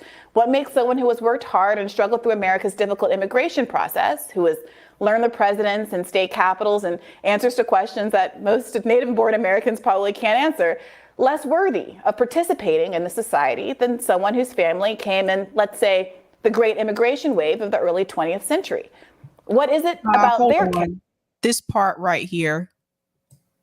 And that's what Tucker says he cares about: the rights of American citizens and the preservation of an American way of life. In the earlier clip, he complained that Democrats were replacing old voters with new voters on the voter rolls. But I'm a little confused about that because all voters are American. Definitionally, only Americans can vote. So we have to ask what makes the new Americans inferior in his eyes to the old Americans. But the other thing I would mention here too, I think it's very clear when Tucker Carlson talks about immigration, he's talking about a certain type of immigrant. He's not talking about people who are immigrating to the United States from like Norway and Sweden and Denmark. He's talking about people of color who immigrate to the United States. So I think it's important to mention that. That's what I would have added in here. So I don't know. I'm not agreeing. Like I understand where she's coming from, but at the same time, I think it's important to mention there's a certain type of immigrant that he's talking about. Why are legacy Americans more equal than non-legacy Americans? What makes someone who has worked hard and struggled through America's difficult immigration process, who has learn the presidents and state capitals and answers to questions that most native-born Americans probably can't answer, less worthy of participating in the society than someone whose family came in, let's say, the great immigration wave of the early 20th century. What is it about their character that makes them a bad fit? Now, Tucker is right about something. The Democrats have hoped that changing demographics will inure to their political benefit. Pundits like Steve Phillips, author of Brown is the New White, How the Demographic Revolution Has Created a New American Majority, have traipsed the political circuit for years making this argument. And I hate it. In my view, people like Phillips are part of the rot at the center of the Democratic Party. They are responsible in significant part for its failures and are culpable in part for the rise of replacement theory. In a 2018 article at The Intercept, I criticized Phillips for arguing that America's growing non-white population is key to the Democratic Party's success, and that, quote, Democrats should not waste money appealing to white swing voters. But the Democratic Party is actually losing black voters. That's the thing. The Democratic Party is losing black voters. Look at the numbers. I don't know. The Democratic Party is useless today in part because it's been following Phillips's advice. For years now, the party has completely abandoned any effort to persuade voters of any race to pass the policies they actually want, or even to speak with them with a modicum of respect. Part of the reason is that advisors like Phillips, a senior advisor at top liberal think tank Center for American Progress, believe that white votes are a deplorable lost cause. And non-white voters, they think, will inevitably vote for Democrats, no matter how much the Democratic Party abuses them. Remember when Joe Biden told black voters in 2020 that if they didn't vote for him, they ain't black? That was just a Democrat saying out loud what so many of them believe, that non-white votes belong to them. They don't need to be earned. But that's why I keep telling people stop voting for them. They were wrong. As I wrote back then, though much is made of the browning of America, the country is still 70% white. And electoral strategies that are wholly dismissive of that population set themselves at an unnecessary disadvantage. America's browning is largely attributed to the fact that Hispanics constitute the largest growing ethnic group in the country. But a majority of Hispanics identify as white, and 1/3 continue to support Donald Trump. The irony is that Phillips's theory hasn't borne out. Democrats have so totally abandoned the working class, voters of all colors, that growing numbers of non-whites are looking for alternatives. Among Congress members, Republicans are the more vocal anti-interventionists right now. Marjorie Taylor Greene is out here outflanking squad members on the absurdity of giving aid to Ukraine while American babies starve. And Latinos are an important part of the Republican base. Now, this reality undermines Tucker's argument. Although he's right that Democrats hoped immigration changes would help them politically, they haven't. Not really. Not as much as people thought. Tucker doesn't have a strong electoral argument against immigrant populations who, on the whole, are more politically conservative and more religious than native-born Americans. And a slight liberal bias among first-generation immigrants disappears after a generation or two. They're ripe for Republican picking. And without the electoral case against immigration, I think it's fair to ask a hypothetical, as Tucker often does. What could be motivating him to see immigration as such an existential threat? Whose existence is really imperiled right now? The white American lifespan is declining right now for the first time in American history. The opioid pandemic is a scourge made worse by the COVID pandemic and the lack of universal health care. Wages haven't kept up with inflation, and both corporate parties are aligned against raising the minimum wage.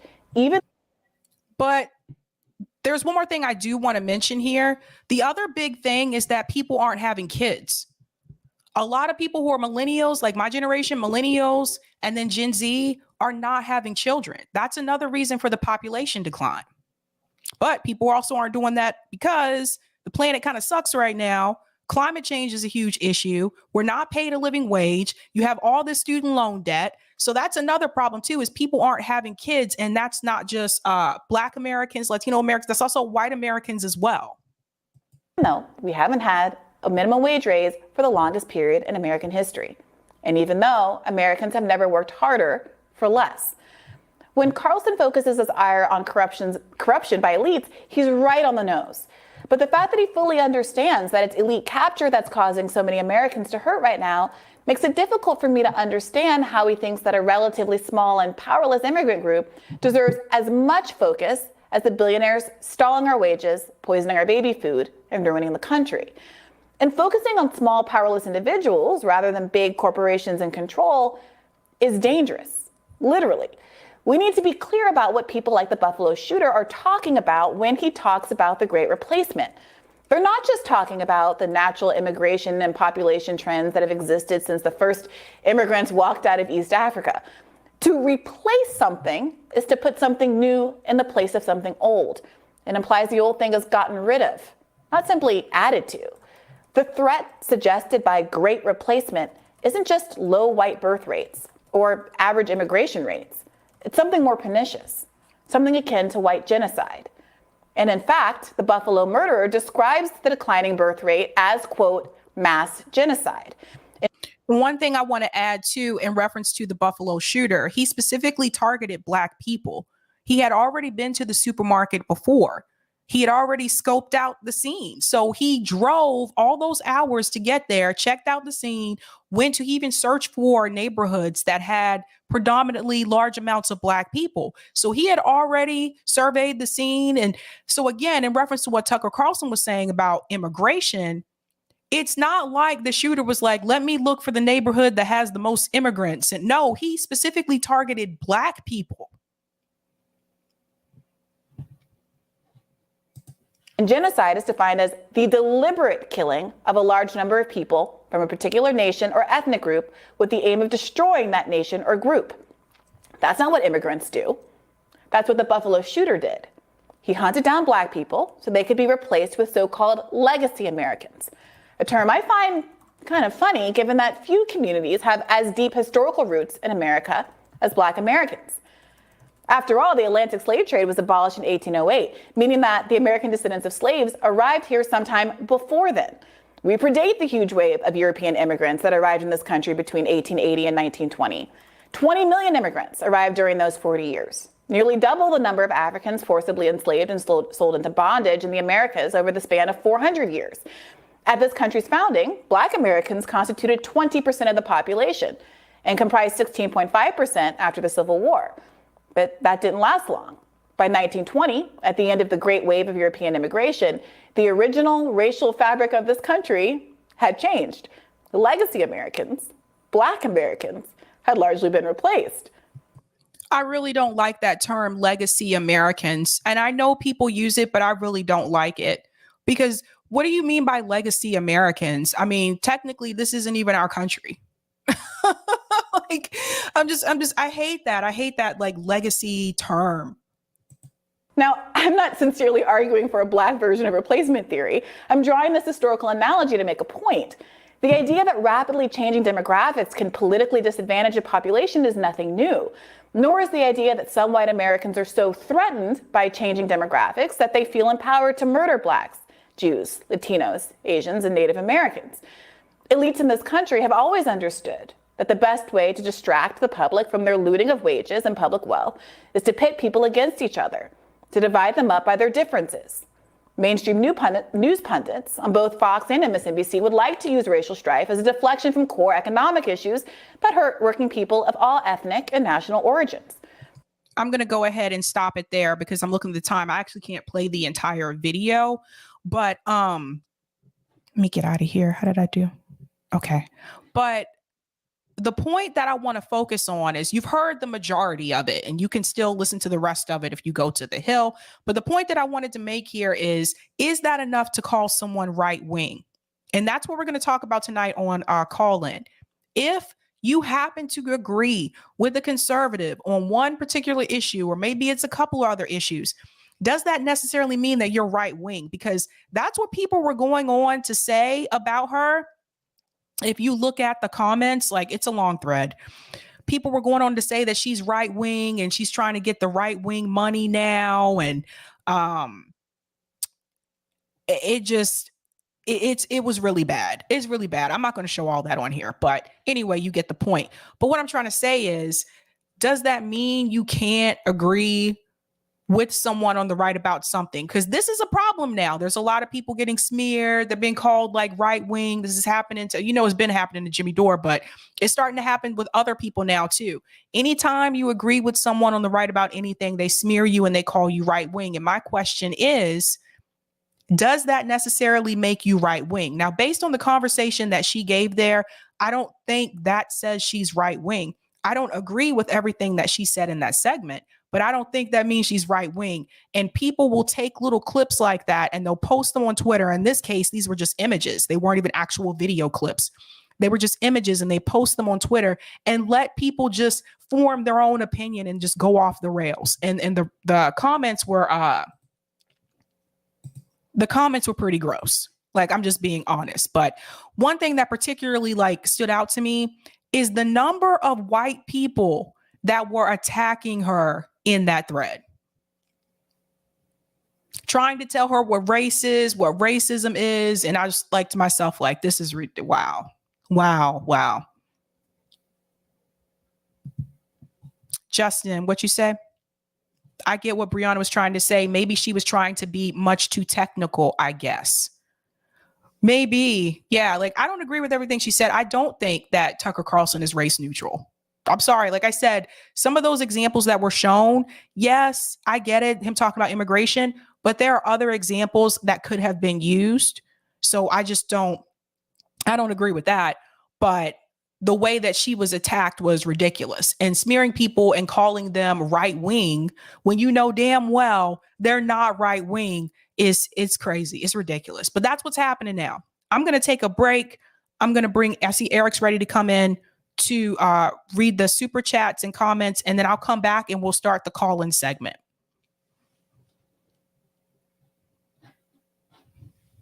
I'll be back. There we go. Now I got some microphone. Hey, how's everybody doing on this Friday night? Let me make that big and that small. I mean, I guess one question that comes to my mind with the Bree stuff is she saying that Tucker is race neutral, or is she saying that Tucker uses race neutral language as a trick to basically say racist things that don't sound overtly racist? And that's kind of what it sounded to me, what she was saying. But hey, everybody, I see some highs in the chat from a non-user. It says, hi, Arid. All right, hi. I'll answer to Arid. All right, let's see what we got for some chats and super chats. I wanted to highlight this one from Latif, saying rest in peace, Shireen Abu Akleh. If I'm pronouncing that wrong, I apologize. But she was the reporter that was murdered, executed by the Israeli Defense Forces snipers. And then they attacked the funeral, of course, because that's what they do. All right, thanks for this super chat from Colin, saying Clinton congratulated Fetterman on his win. Yeah, that's kind of a hint from Duxilla, saying Fetterman is also pro-fracking. He's terrible. Yeah. Super chat from Andrew Matthews. Thanks for that. Crystal Ball has been talking about Fetterman since 2020.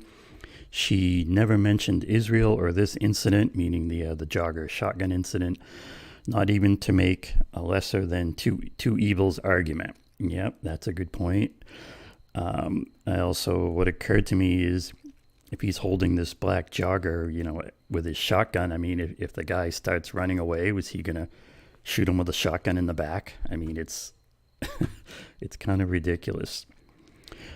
In this super chat from Brathwaite, thank you, saying America is frugged, we'll say. Thanks for that. Another one from Andrew, thank you. Sabby and Batman are the world's greatest detectives. Yes, thanks for that. We like our receipts around here, I would say. And super chat from Jenna Tills, thank you.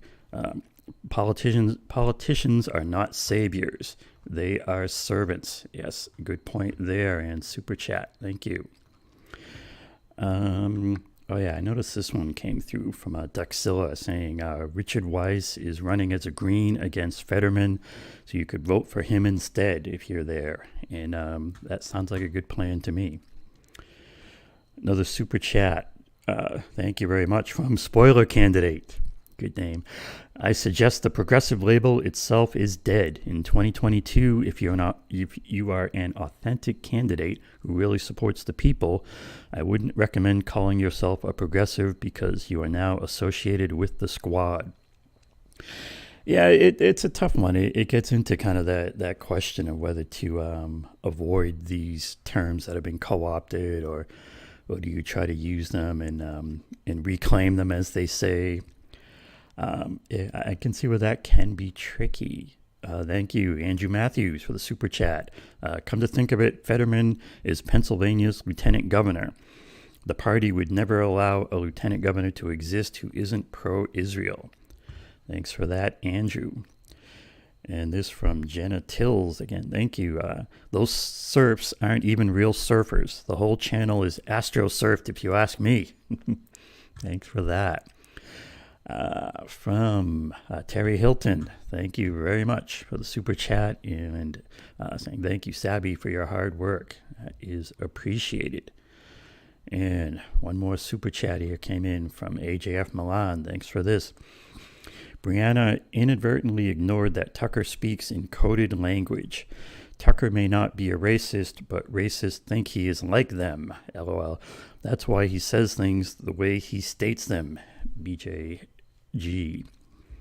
Yeah, I mean, I get that point. I mean, I kind of read from, or heard, from her radar that she was basically saying that. It was kind of the way I read it, that she's saying he uses this race neutral language as like I said, like a cover. This is what they do on Fox. They come up to the edge of the things that you can't say, and they use the coded language, and it's kind of what they're about. But I definitely recommend that people watch the entire Brie video, just straight through to really get it, because she does get in pretty deep, and it's hard to get in and out piecemeal. The other thing I would it seems to me is that if someone is getting attacked by the Democratic establishment the way Brianna Joy Gray is, I mean, to me that's a good sign. So, and the other part that I like that she touched on, that I wish her and others would touch more on, is the money and corruption. And at least she kind of led into that and hit that. She came out and said billionaires are ruining the country, and the elites are dividing us up. And so, but any language like that from her or anyone else, I welcome it. I just wish she would center it more, and others would center it more. All right, let's see what we got happening on the fins, the old Rockfin chats. And we get set up over there. All right, from the one and only Roger Meadows on Rockfin. He says, "What's up, people? Red Berets in the house." Yeah, he put this one in a while ago. We're up at New York State Assembly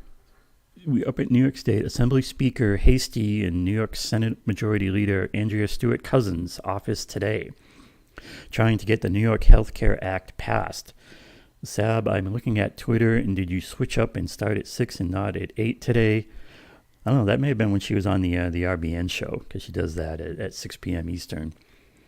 Also, Stewart Cousins just stopped the New York Public Banking Act. Not sure if we will pass the New York Health Care Act due to fear of union backlash.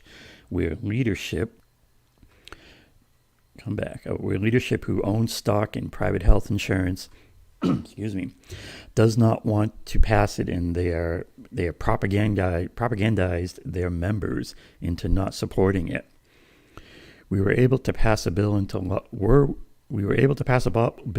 that would end medical debt, so they can stop garnishing wages and putting liens on your property for back payments owed to hospitals. I already started talking to incumbents and candidates to get them to propose an amendment to us that would allow New Yorkers to pass New York state law and amend New York Constitution via ballot initiatives. Most were open to it. This is what's going to have to happen in the long term. One, we are going to have to build a network of cooperatives around the state and build multi-stakeholder cooperatives. Different types of cooperatives working together, establishing their own supply chains, becoming number one lobbying force in Albany. Once that surpasses unions, corporations, and Wall Street. Two, that surpasses unions, corporations, and Wall Street.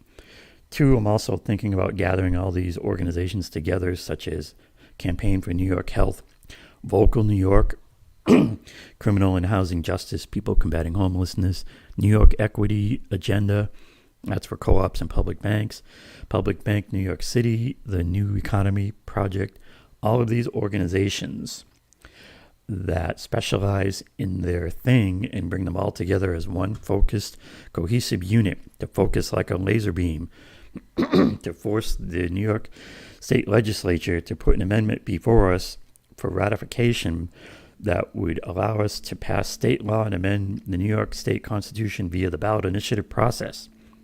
Instead of us splintering into our own groups, picture us in our little cubbyholes fighting for our specific thing. We can come together for this and ratify it. Then we break out into our wheelhouses to pass them. We can enlist BISC.org, the Ballot Initiative Strategy Center, that assists ballot initiative states with money, staff, training, and etc. to push for progressive ballot initiatives. I will find out if they help states transform into ballot initiative states. Also get a anti-hijacking of big money interest clause in this amendment. All right. Thank you for those. Mr. Roger Meadows out on the Rockfin.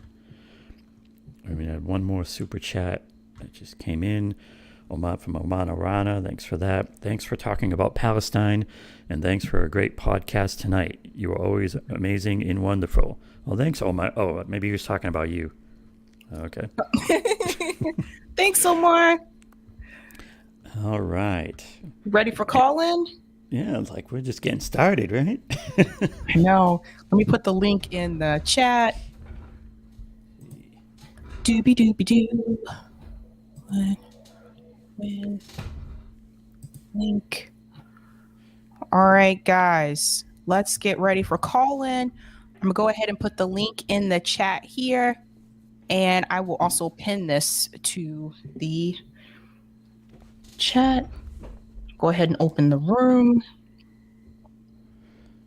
Like they say, get a room. We got a room. All right. All right. So the room is now open so people can join. And I'm going to, what was I going to do? Oh, that's right. See, Eric's ready. He was ready, man. He was. I know. He was sitting on that icon. He is first in the queue. All right, can you invite the Sabby Sabs icon to speak? Yes. All right. That's the way that tech works. I was actually talking to Oz earlier today about Colin Tech. Oh God. And he's trying to get his rig working. All right. So I just invited you to the room. Working. And let me go back to the room. And I'll invite you to speak. Yeah. There we go. All right.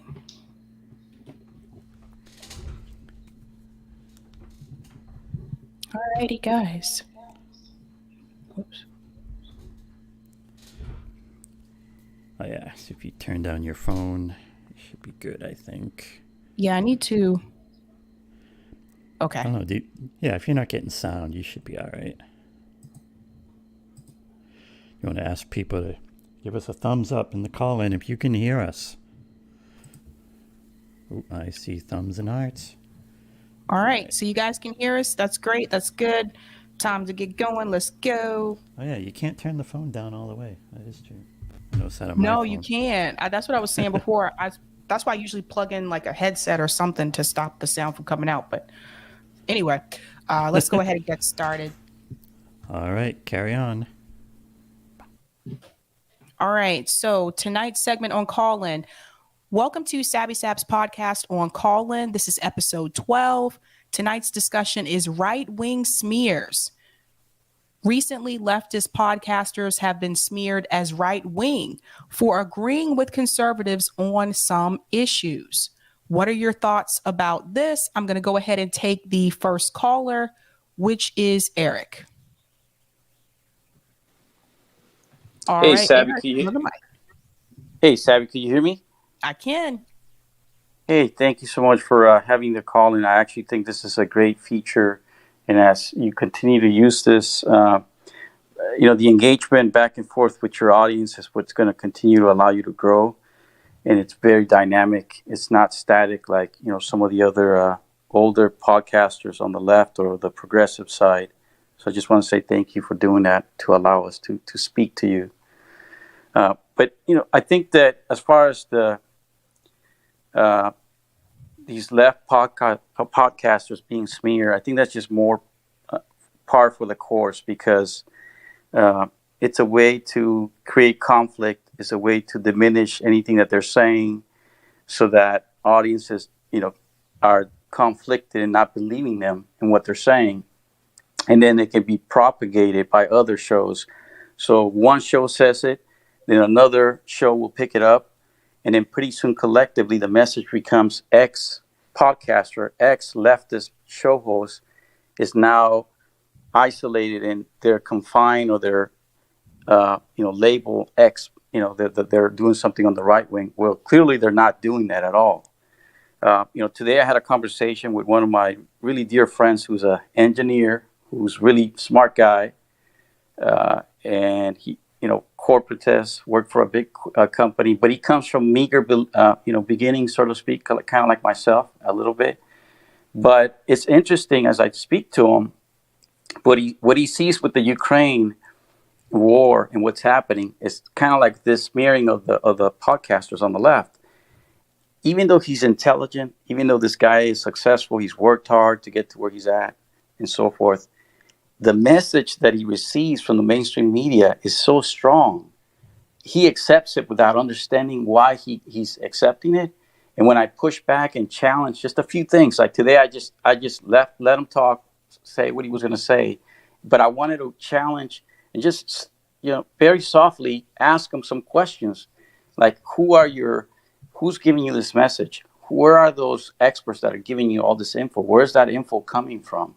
And then he kind of broke down and got a little bit defensive and ultimately started to say that, why do I hate America? Why am I against America? and what do I say to that? So what I say to that to him was like, no, I actually love America. And it's because I'm challenging the narrative of the mainstream media that I love it, because America is supposed to stand for what's best in humans, for the possibility of being the best. But that's not what we're doing. And that's not what we've been doing. But that's why we challenge it. And that's what we got to remind ourselves. When the left podcaster is being smeared, it's because they're challenging the status quo. And it doesn't fit the narrative of the mainstream media. Nothing more. And it's a way to malign us. And I was, unfortunately, I haven't been able to see all your shows. And you were showing a show with David Serrata. I may be saying his name wrong. But even the guys that are supposed to be on our side, they also sort of sheepgoat people to the Dems. And even these guys that are supposed to be more on our side are truly not. At the end of the day, they still ask you to vote for the Dems. So it's a very precarious position that we're in. How do we get beyond just our collective small group of people? And it's only going to be through direct action. Because, again, I go back to the conversation that I had with this guy who's extremely smart. I respect the guy. I know him since I was a kid. But he can't see what I'm seeing. And to his credit, he acknowledged to me, which I think a lot of people would, when I asked him, why are we in the Ukraine? Why is the U.S. there? And then he basically said, for self-interest. We're there for our own interest. So then I said, well, then why do you push back on what I'm telling you? Because we're not there to help these people. And it's the same way that they smear the left podcasters. Same thing. It's all related. Yeah, I have to say it's been rather disappointing to see other left podcasters smear left podcasters as right wing. And I mean, I would need hardcore like evidence for that, right? Like if just because you agree with someone on the right about something, does that necessarily make you right wing? No, I don't think so. And I mentioned this earlier on RBN. I think we need to change our framing. When we talk about some of these quote unquote progressive issues, Medicare for all, canceling student loan debt, free public college, I think we need to start referring to these issues as class issues and not left-right issues. And the reason why I say that is because when you look at something that was a part of Build Back Better, a part of the American Rescue Act, which was the child tax credit. Okay, so you have the Republican Party that says that they're the party of family values. They should have been for that, but they were against it because it was a partisan issue. Meanwhile, the child tax credit is a class issue.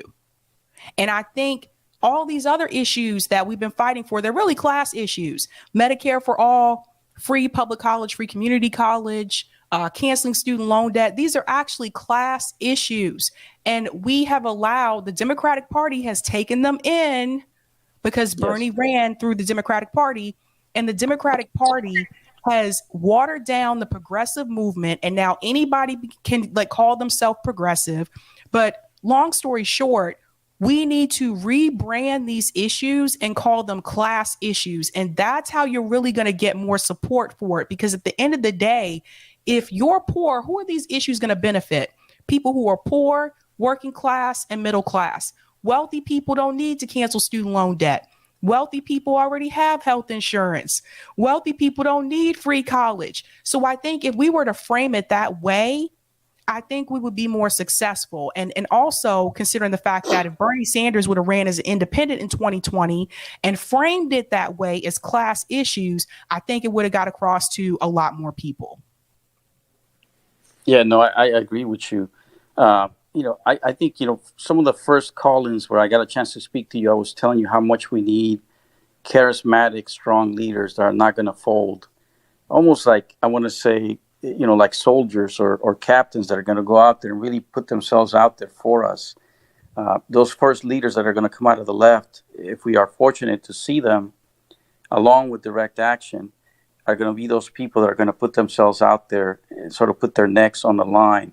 Because I the more that I see when I talk to people now, the more that I'm aware. And I think this is something else that I've also thought about recently was we have to give people a break, because, it took me time to realize what I know today by listening to you and others. I made a lot of mistakes and I continue to make them. So there's going to be people, we can't say you're over there, so therefore I can't get what you know. I was there too. I was right where you were thinking, the way you were thinking. So I need to figure out a way to bridge that gap, whether slowly, whether it's through introducing people, maybe sharing something with them, whatever it is, because it's going to be a slow, path to get there.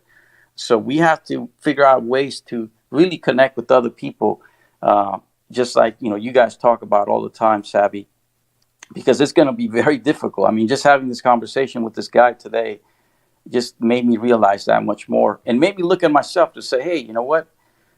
It took me a long time to get here. So I got to figure out another way, and we got to come together. I'm hoping that as we hopefully get out of this, the whole COVID pandemic, that we can get together with people like you and actually see people face to face. Because I think also that's going to create more energy behind us. If actually we see each other, we connect, I really think that that's going to bring more people together as well. But thank you, Sabby. Thank you for letting me talk. Thanks so much, Eric, for calling in. I'm going to go to the next caller. Okay, Brent, you are the next caller. You just have to unmute. Hi, can you hear me? I can. Hi, so I'm a huge I heard about you from Jimmy Dore. I'm a huge Jimmy Dore fan.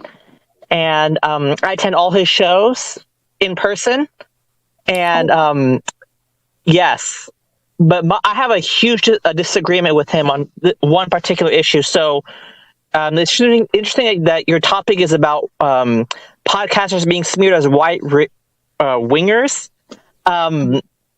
I think some of that is kind of deserved in terms of the Ukraine war, because I listen to Jimmy constantly. I watch all his videos with Aaron Mate, and like he has someone named Jackson Hinkle on his show, and they always talk about the negatives that Ukraine is the neo-Nazism, the Azov battalion, the killing the Donbass, what other corruption in Ukraine, encroachment on NATO, all the negatives about Ukraine, and the U.S. Helping them, encouraging them to fight with Russia, and they always claim that they're anti-war, but not once did they ever mention that Russia was wrong for what they did. So that to me is proof to me that they're trying to get right-wing support and money. And one of the podcasters in particular, Jackson Hinkle, explicitly told me to my face in person that he believes that when I asked him, do you believe that the Russian war, are you pro-Russia? And he said, do you support the Russian war invasion of Ukraine? He said, I do.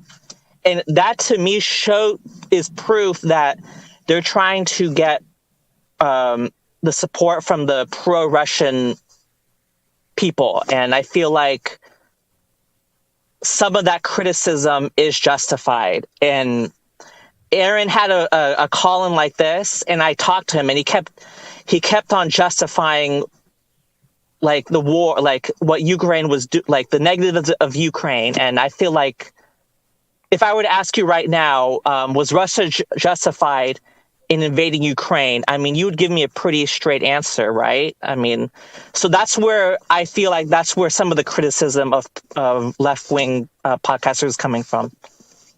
Well, I'm anti-war, so I don't believe in this conflict at all. But at the same time, I want to be very clear. All three countries are at fault. It's not just Ukraine. It's not just Russia, it's also the United States government. They're all at fault. So that being said, I don't agree with this conflict at all. But I also don't agree with the fact that our government is giving billions and billions of dollars to Ukraine when we need help right here in the United States. So I really don't agree with that. I don't like the way the government's handling the money. And I also want to say, in reference to the Ukraine issue, the mainstream media narrative about this conflict has not been completely true. And I think where left independent media or just independent media in general is supposed to come in and try to debunk that and give you the information that's being left out.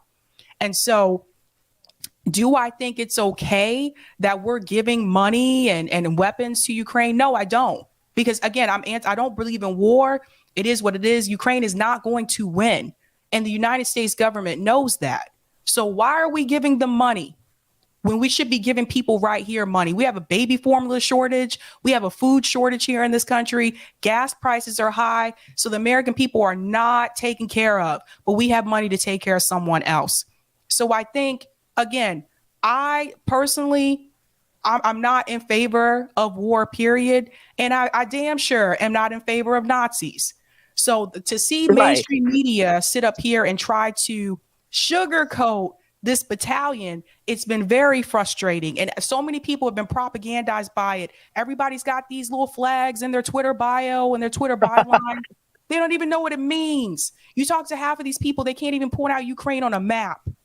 So for me, there's a lot of propaganda.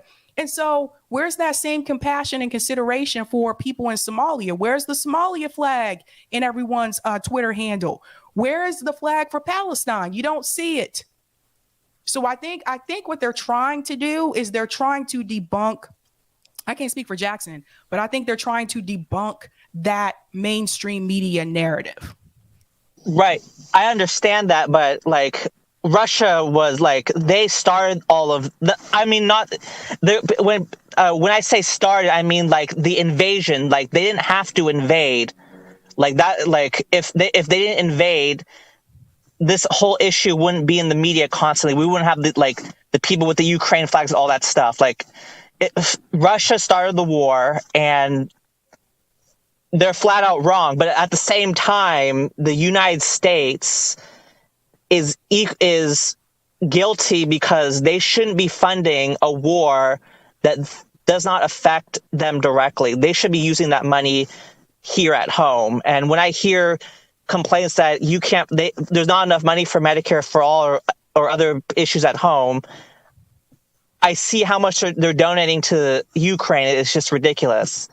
But the fact that it's so hard for some of these podcasters to acknowledge that the mainstream media was right in that Russia was wrong to invade, I just find that kind of, are they grifting for pro-Russia support? I mean, why is it so hard for them to acknowledge that Russia is also pro-war? That's my issue. Where are you getting the narrative that Russia, where are you getting that from, that Russia started it? Because the conflict has been an issue for the past 8 years. No, because they didn't have to invade the country itself. There were other means to. I understand what you're going to mention, like the issue in Donbass, the killings in Donbass, the breaking of the Minsk agreements. I mean, all those things. In terms of the conflict, yes, it started 8 years ago, but in terms of the actual invasion of going into a country and start killing people, that started a few months ago. But in terms of when the conflict between Russia and Ukraine, that started 8 years ago. You're right in that respect. But in terms of the actual invasion, Russia going into Ukraine and fighting, that started in February. So I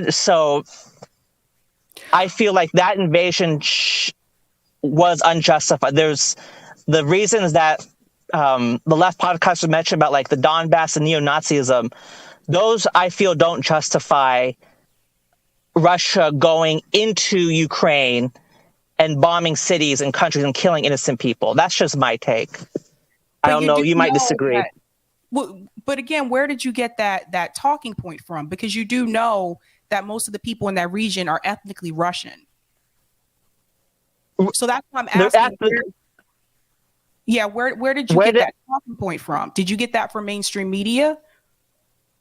The invasion, the difference between I'm talking about the actual invasion of that. Like, Ukraine didn't directly attack Russia, but they did attack so killing ethnic Russians, but they're Ukraine citizens. I mean, does that justify war, an invasion? That's the issue.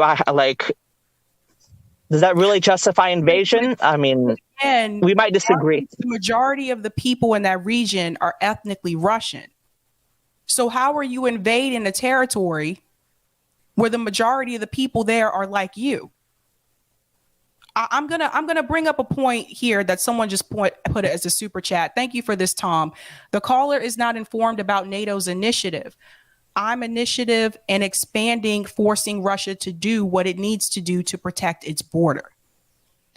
Thank you for that, Tom. So that's why I asked you that. Like, where did you get that talking point from? Because mainstream media isn't giving you the history. Oh no, I'm aware of they're Ukraine, they're ethnically Russian, but it occurred in Ukraine, like in Donbass is Ukraine. Right. Correct? Donbass is in Ukraine. So I disagree with what Ukraine is not innocent in here. Let me be very clear. They're not innocent, but if we start invading, if the United States the United States has committed many war crimes. So I don't know if that's the best example, but let's say the United States started invading, I don't know, Mexico or Canada because they started harming their people. I mean, I think it's a precedent that's very dangerous to use that as justification to go into another country and invade it. I mean, we might disagree, but I mean, that's how I feel. I highly recommend looking up more research about this. All I can tell you is this. I still don't think that's a reason to call someone right wing. They're giving you the facts that are being left out by mainstream media, which I think is important for people to hear. No. The being right wing is not necessarily, it shouldn't be labeled as necessarily a bad thing. I think when they call someone a right wing, they're saying that that the left, like the podcasters are trying to appeal to right wingers to get monetary support or some kind of support from them. Because to me, I don't know how you could be anti-war yet support the Russian invasion. Those things don't go together to me. And I've heard all the encroachment of NATO. I've heard, and I feel like, although I disagree with that, like doing that is bad because it's provoking war with Russia. We don't want nuclear war. I feel like if countries want to defend themselves, that is their right. But at the same time, they should be careful because in reality, Russia might be angry and they might start World War III. So it's kind of like it's a very difficult situation, but I feel like countries should have the right to defend themselves. But the reality is Russia might disagree and they might start World War III, whether we like it or not. So it's kind of a sticky situation, in my opinion. But people joining NATO, and the encroachment of NATO, I personally don't feel like that's a justification for Russia to invade. But this isn't just about Russia-Ukraine. Brianna Joy Gray was smeared recently all over Twitter, and that had nothing to do with Russia-Ukraine. It was because she agreed with something that Tucker Carlson said. So this isn't the first time that like Jimmy Dore and Jackson Hinkle have received right-wing smears. They received those smears before this conflict started. So I understand, and some of that is unjustified. But I'm talking about in terms of the criticism they receive regarding the war. I feel like, to me, if you claim you are anti-war, which you can't support the Russian invasion. That's just you can't. I understand what Jimmy is saying. What Jimmy is saying is, I looked it up. It's spot on. But at the same time, you have to be able to be willing to admit that the Russian invasion itself, not what happened before, but the invasion itself is pro-war, and it should not be supported, in my opinion. But at the same time, the United States and Ukraine, they need to look at what they're doing, and it's particularly the United States, since I'm a U.S. citizen. So the United States need to look at what they're doing and see that they need to support their citizens here at home. Okay, Brent. Well, thank you so much for calling in. I'm going to go to the next caller. Oh, sure. All right. Thank you. All righty. All right. Okay, Greg, you are the next caller. Really quick, I do want to go ahead and address Tom's super chat. Thank you for this, Tom. NATO has been expanding for over 20 years. Russia has been patiently, obviously he does not notice. Thank you so much for the super chat, Tom. And thank you for the super chat, KJX. Leftists who automatically assume that other leftists who disagree with them are automatically grifting for right-wing support or something are weird. Thank you so much for that. Okay, Greg, you're on the mic. Yeah, so I mean, from what I've heard, just to kind of respond to the last caller, what I've heard from Jimmy, I think is pretty measured. I agree with him on most things with regards to Russia, Ukraine. I think that the issue that some might have is with him not focusing on both sides of things. It's his counterbalance approach. But I think that honestly, that the substance of what he's saying, I don't think Jimmy is cheering on Russia. I think that Jackson Hinkle kind of is sometimes, and I disagree with Jackson Hinkle, but I don't think that, I disagree with the idea that proves that they are just going for certain audience or demographics or are just being grifters. I think that it could be more simple than that. They could just think that, and that's different from what I think, and get over it. As far as it's but as far as the more big picture, I think that what's driving the smears of podcasters as being right wing for agreeing with conservatives, I think it's just a simple matter of you're against me, so I'm going to call you our common enemy. I'm just going to say point out whoever the bad guy group is and just throw that at you because I'm just generically coming after you. So I think it's a lot more. It can be a lot more simple than some people are saying. It's not necessarily a CIA plot or anything, but maybe it could be. But that's my take on that. And this it happens every time too. Like I remember the March for Medicare for All.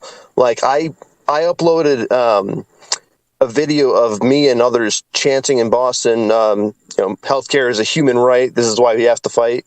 And someone retweeted me and said that this is just like the people down at Charlottesville. It's like, no matter what, like anyone on the left side of the spectrum who's not exactly where you are is going to just throw right wing at you. And you just kind of have to deal with it, unfortunately. Do you think that people are necessarily right wing if they agree with something that a conservative person says? Like if a conservative person and let's say a leftist both agree on universal health care, shouldn't they work together for that common cause? Or do you think that means that they're moving to the right? The former by a long shot. They should absolutely work together for the common cause. It's way more like political affiliations are way more complicated than just saying left versus right, even though that's how we all frame it. And in reality, it's a big blob of Venn diagrams, and you can't get far enough with just working with the people that agree with you, even on most issues. You have to just find the overlap of that issue across the political spectrum. So, but yeah, I absolutely don't think that automatically means you're moving right. I mean, if you can like list out all of the issues and say like, look, on these 20 different issues they're conservative on 17 of them, then okay, you can say they're moving to the right. But just when they're agreeing just on specific issues, like I think that people need the freedom to not necessarily stick with their ideological bubble, and people have the freedom to look at issues on a case-by-case basis. All right. Thanks so much for calling in, Greg. I'm going to go to the next caller. Okay, Cool Blue, you're the next caller. Hello, Sabrina. Hello. I did that right this time. I was born in 1971. I'm going to turn 51 this coming August. And I have been conscious of political realignments, electoral realignments. I was born when Richard Nixon, Republican, was president. And my first 2 decades of life, the Republicans won 4 out of 5 election cycles, where Jimmy Carter was the only one from the Democratic Party who won once. And the Republicans had a period of winning 7 out of 10 elections from 1968 to 2004. And I mention this because during that period, the Republicans maligned lots of the Democrats by using the political term liberal as being very dirty, to basically communicate to the American people that this was unacceptable thinking. Now the Democrats have won. Since 2008, Barack Obama, they've won 3 out of the last 4 cycles, 2008 to 2020. And historically, if a political party won 3 out of 4 presidential election cycles, likely it's a realignment period in favor of that particular party. And if this is the case, the Democrats are now using right wing or right winger as a dirty term for some people, that this is not acceptable. What I'm thinking is that this doesn't change the fact that people need to be thinking from one issue to the next, no matter how they may fall on the political spectrum with this particular issue or that particular issue. I also want to thank you, and I want to thank Compton J for the recent videos about reformist leftists. David Sirota, who was born 4 years after me in 1975, I think one thing that Captain J might not have known, it may be true with you, I don't know. David Sirota, from what I remember, may have worked on the 2004 and or 2008 gubernatorial campaigns for Brian Schweitzer, who is a Democrat who was elected and reelected to the governorship of Montana in both those years. So I look at David Sirota as being somebody who's had inside experience working in Democratic Party politics. And this talk lately from David Sirota and any of the others like Jordan Sheridan is just me of just figuring that their bottom line in the end, they're with the Democrats. And that's also the conclusion that I reached with a lot of the people with Jimmy Dore's Force the Vote who were not wanting to push for the members of the quote-unquote squad to get Nancy Pelosi to bring to the floor of the U.S. House a vote on Medicare for all. I just looked at them as a lot of bottom line Democrats in the end. That's not being a political ally. It's not fighting for what you actually believe needs to happen. So in a lot of this talk, I have to basically take this as it comes, one issue followed by the next, and not worry so much about being conscious of whether this makes you look like a left-winger, a right-winger, a progressive, or what have you. I'm going to pretty much leave it at that. Well said. Thank Thank you so much, Cool Blue. Thanks so much for calling in. All right. Going to go over to Lance. You're the next caller. Just got to hit unmute. Yes, Abby. Hello. Good to hear on the content app louder. I can hear you. But anyway, yeah. Okay, yeah, you were hard to hear. Other people were saying that too. But anyway, yeah, great to talk to you again. And this whole thing is so crazy. But, if you think about like when I grew up, the most racist people in government were Democrats, unreconstructed racists. What was it? Wallace got like some electoral votes. He got like 20% of whatever of the vote, and he stepped away from his segregation all the time. But that was just to so he could become a little more mainstream. He was still the same guy, and so the idea that things are so left and right, it's just goofy. Of course you work with conservatives. You work with whoever's going to work with you. Who the heck cares? And by the way, I don't know, man, but what happened to Glenn Greenwald? I think he's not just criticizing, and not that he's ever said he's a lefty, but he's, twin sons of a different mother from Tucker. I don't know. That's just weird. Speaking of, podcasts that are being called right wing, I held out to the bitter end, but he's really, I don't know. He's going off. Can I jump in for a second? Did Glenn Greenwald ever say he was liberal? I don't remember him saying that.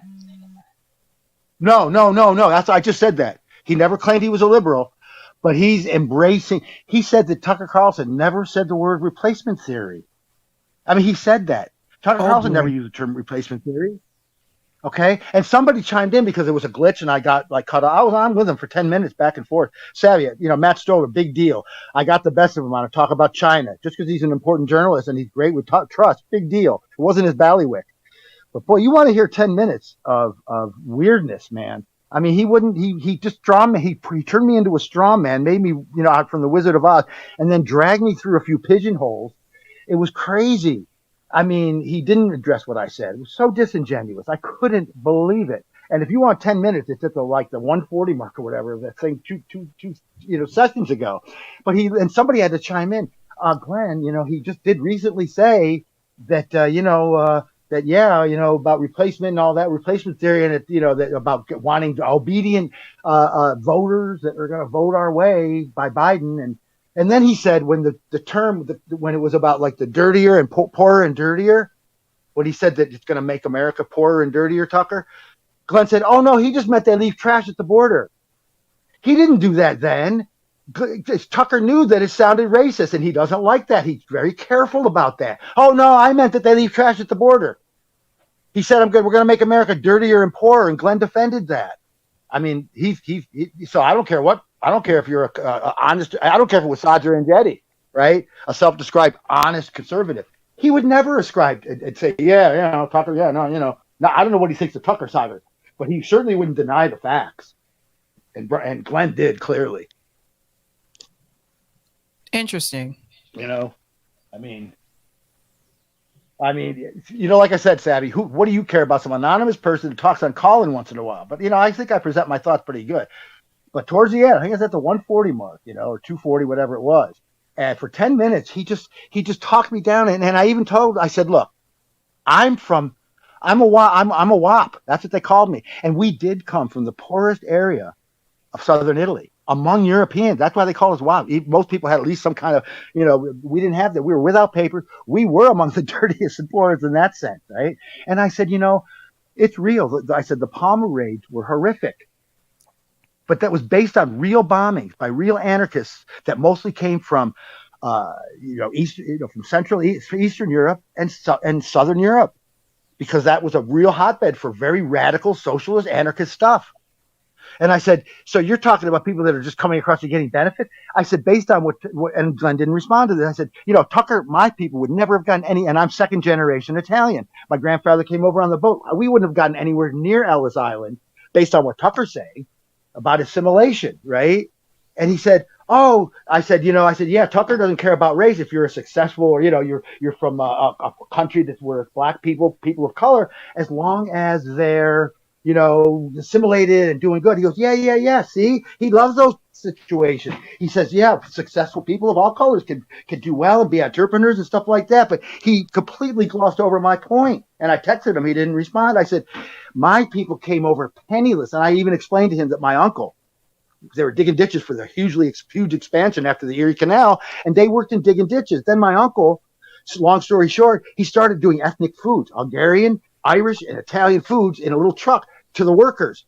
And then he had a nickel plate spaghetti and nickel beer. He wound up having a 4-level, fancy restaurant. I mean, the mayors and everybody at the time came, and he had to close it after Prohibition, and he became a prominent insurance salesman and real estate person.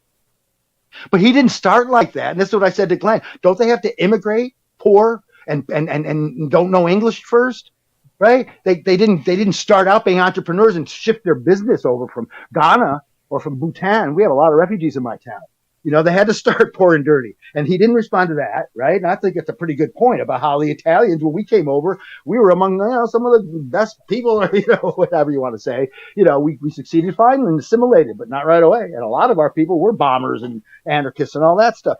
And I said, as far as this assimilation thing, I said, I'll take 100 random high school students, from around the country, and I'll take 100 random second language people of color immigrants, right? English as a second language. We'll give both sets of 100 people the citizenship test.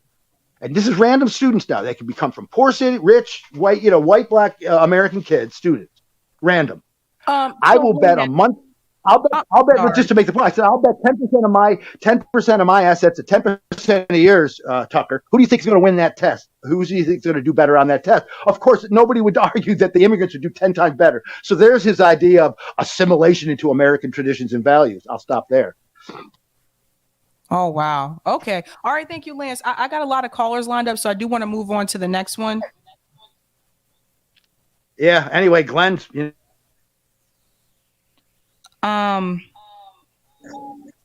Was that a text message? What was that? Okay, John, you're next on the mic. Can you hear me? Yes. Awesome. How you doing, Sab? So I've been listening to you a lot. I discovered you a couple months ago. I've really enjoyed what you've had to say. after spending a good amount of times, listening to the Young Turks and the Secular Talks and the Humanist Report. And Rising, or now Burning Points. I listened to people, for the longest time, and then I find Jimmy. I started agreeing more with Jimmy. I found myself agreeing more with Jimmy Dore, and and other people like Graham Elwood is a good. Person to listen to as well. I mentioned him to you on the show. He actually didn't hear about you until I mentioned you. So hopefully you guys can you guys do like have Ron Placone on sometimes, and so going through all these, pushing the Democrats left, now I am kind of like in a position where I'm like really like anti-duopoly. I really don't want to vote for either of the major parties anymore.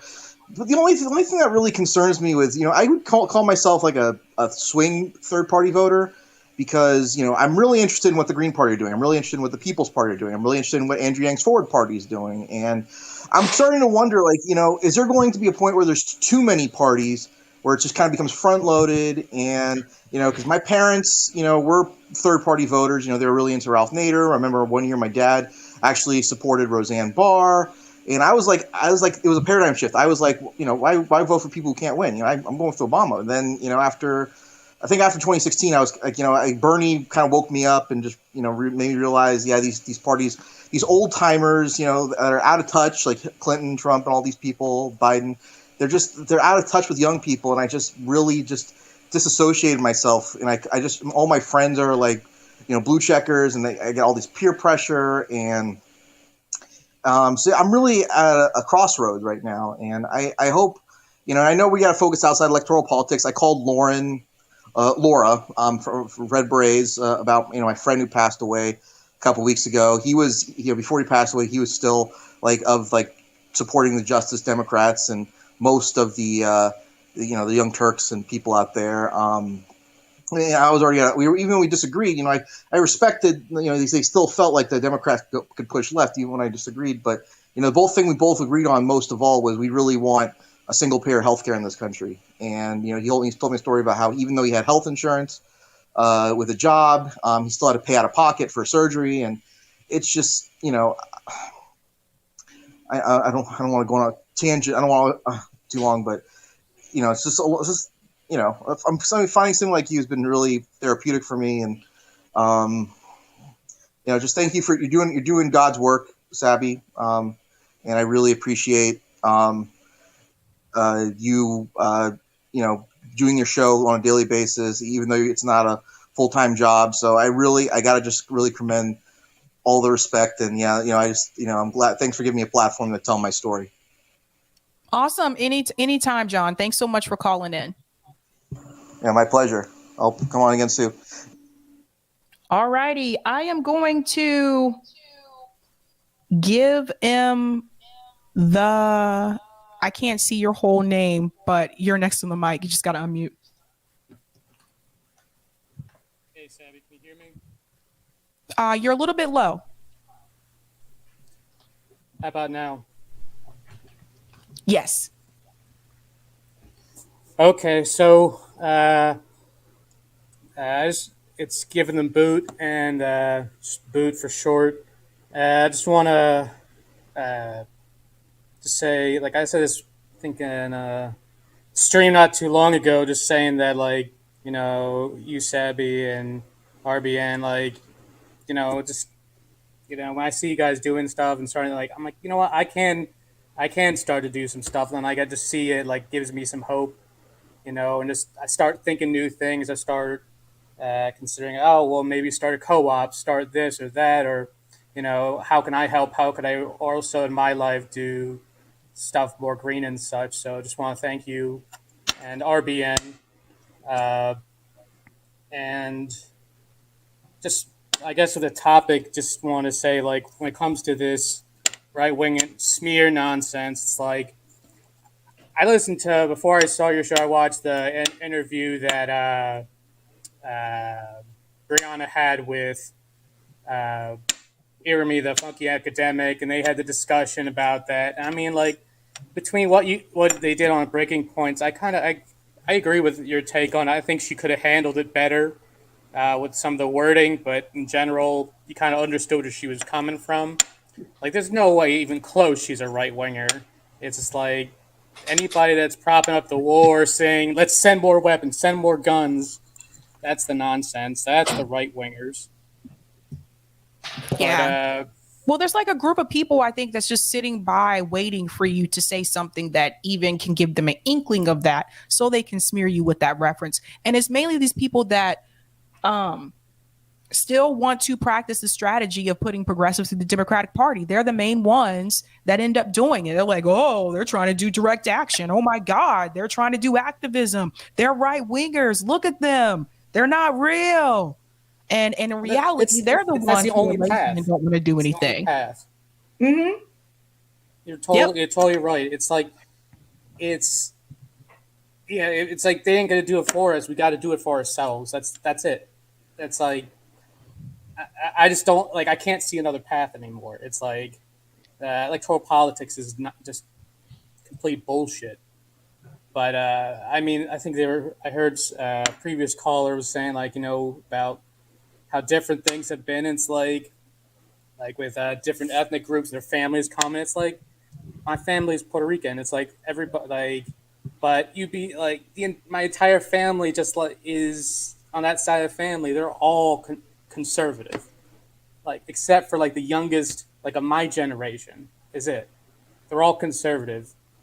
So it's like I don't see like making an argument that like for example with Bree, it's like really it's like she was saying like it doesn't make sense. Like you could get just as many conservatives with getting more people. I mean, obviously Puerto Ricans are they're citizens, but Cuba, it's like, come on, and I guess the last thing I had to say was just about like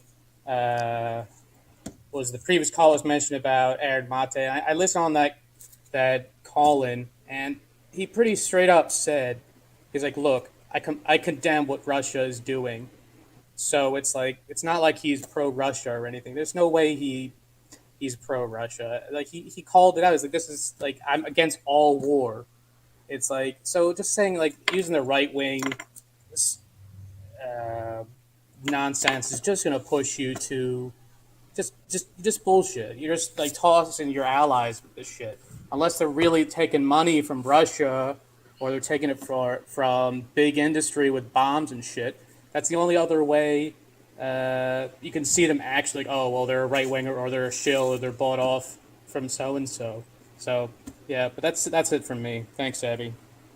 Awesome. Thank you so much. Yeah, I think there was definitely some misunderstanding there because that's the problem. Like people think that if you say you're against one thing, then you must be if you're against one side, then you must be for the other side. And you can say this a million times. I don't like the Democratic Party or the Republican Party. And people will still try to say, oh, she criticized Democrats, so she's, secret like right winger. Like at that point, if you said this multiple times and people are still using that like talking point, it's done on purpose. And some people are just there just to smear people, unfortunately. I'm going to go ahead to the next caller, which is Frank. Thank you so much. All right, Frank, you're on the mic. Hi, I called last week about the building codes and insulation, and I had sent you an email. I don't know if you've been able to get it. Also put on your Twitter. I did what's called a CORA open records request to Emily Sirota on greenhouse gas calculations and for her district and through the state because she's a state representative. Mm-hmm. And her district is only 3 blocks. Her district edge line is only 3 blocks from me. She lives about 2 miles from me, and I got she has no records of doing any due process for climate change, greenhouse gas calculations, or anything that would on insulation. So this is something that they've ignored. And I've done the same with David Sirota too, but he doesn't respond. They don't look up in a building. But I was just, they don't. Oh man. And I did this right after the Don't Look Up movie came out, and I said, like, okay, David, I didn't bother watching the movie because I know they're not gonna address this issue. So I said, okay, here you go. Here's to your wife, and I sent it to him too, emailed it to him as well. But I did before COVID started. I went to a in-person town hall of hers, and I asked her why you're not why aren't buildings being insulated? And I actually expected a somewhat honest answer, and I didn't get one. She said that there's not enough money to insulate schools. And then I asked her another question of why she doesn't do her legally mandated duties of reviews of professional licenses and regulatory agencies, which they have to go through a checklist of 20 criteria and questions. And she says, well, we follow the recommendations, and those recommendations are written by people paid for with corporate fees. So they're all corporate recommendations. So I just thought I'd add in that about David Sirota and his wife, and how as I saw your video commenting on CJ's video before, and I just thought I'd comment on that. And yeah, she is someone who is definitely towing the line, doing as she's told. She doesn't rebel against them at all. And she's not very vocal, to get progressives in like her husband is. Other Democrats in Denver are doing that.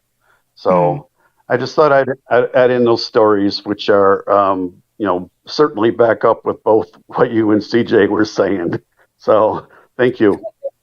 Awesome. Thanks so much for calling in, Frank. All right, I'm going to go to the next caller in just a second. I do want to shout out these super chats. Thank you so much. Let's Talk About Horror podcast. You create an echo chamber if you stay with people who agree with you on everything. And sometimes that won't help change things. It's a good point. Thank you for the super chat, Tom. For people to not support Russia, but yet they want to be on the side of imperialist America. Well, I guess that makes more sense. And thank you for the super sticker, Marcia. Or Marcia, I'm not sure which one, and thank you for the super sticker, Aberdeen 71. All right. Next caller is Jay. You're on the mic. Just have to unmute. I did, but I didn't have the permission set. How you doing? Good. How are you? Not too bad.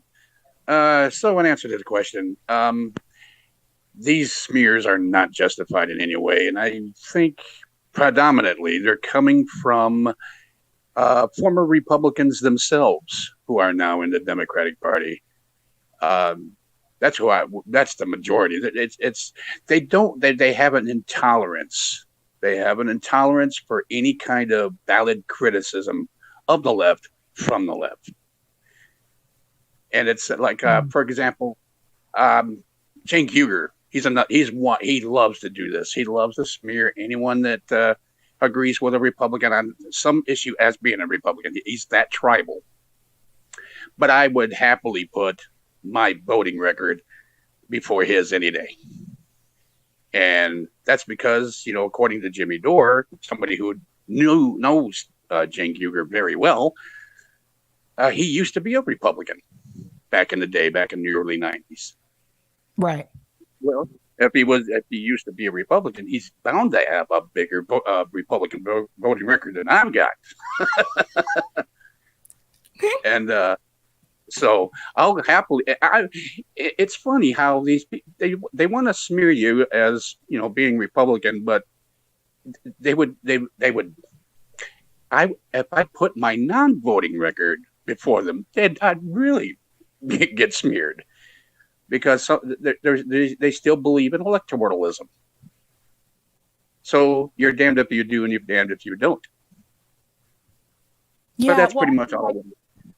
And it's not even just like Jimmy Dore. Like people were smearing Brianna Joy Gray on Twitter yesterday because she agreed with something or part of what like Tucker Carlson said, but she explained it in pretty good detail.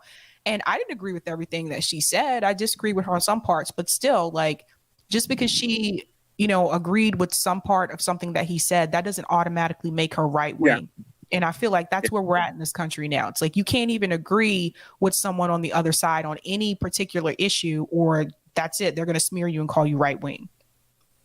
I recall the Marjorie Taylor Greene tweet that she made against AOC about her vote for the war, or vote for the $40 billion of funds going to the Ukrainians.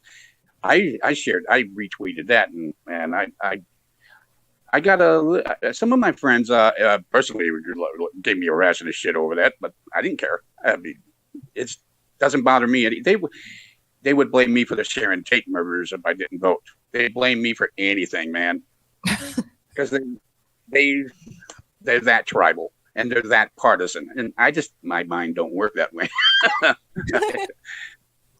It does not work that way.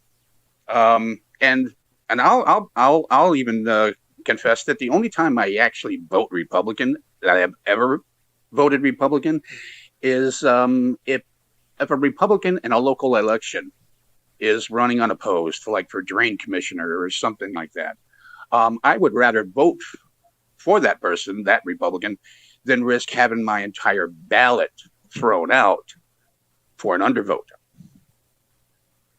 Because you don't know how these ballot machines are going to read the ballot. You know what I mean?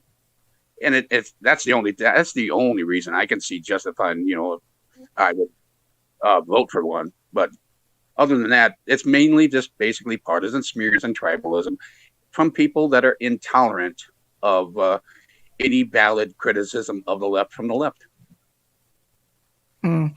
Well said. All right. Thank you so much for calling in, Jay. I'm going to go to the next caller. Yep. Okay. The next caller is... Oh, that's weird. Hold on. I don't know why it's doing this. Okay, the next caller is Total. You just have to unmute. I hope I'm pronouncing your name correctly. Hello. Do you hear me? Yes, thank you. I appreciate your show. First of Thanks all, so much. because of your overarching theme of trying to improve the world. That's what attracts me to this most of all. Assuming we actually get the desired results, and I'm calling to that end. Oh, Total, you're breaking up a little bit. Oh, I'm sorry, let me... What about now? How's now? No. Is now okay? No, you're breaking up pretty bad. How about you? What? How about I come back? Is now any better? Okay, thank you. Okay. Okay, next caller is Iciest. Iciest? Iciest? Yes. Good evening. Good evening. Hello. How are you? I'm doing good, ma'am. I'm doing good. The reason I was calling is because I feel like with everything that's going on, if you try to explain someone else's point of view, they think that you're pretty much endorsing them for the most part, which is not the case. And that whole discourse between right and left, it's just, I don't think it should be, because the real enemy is the capitalist. And what I've noticed also is that it's gonna be hard for us to change the capitalist society, because I feel like it's part of, like, human being in general. They tend to exploit other human being. What do you think of my point of view? The capitalist? Yes, because I feel like it's just human being in general. We like to exploit other human being. So it's going to be very difficult for us to, because since the advent of the earth, I don't think there was a society where everything was equal. So that's why most people, they rather side with the capitalists, because they feel like one day they're going to become rich too. And by becoming rich, they have access to everything.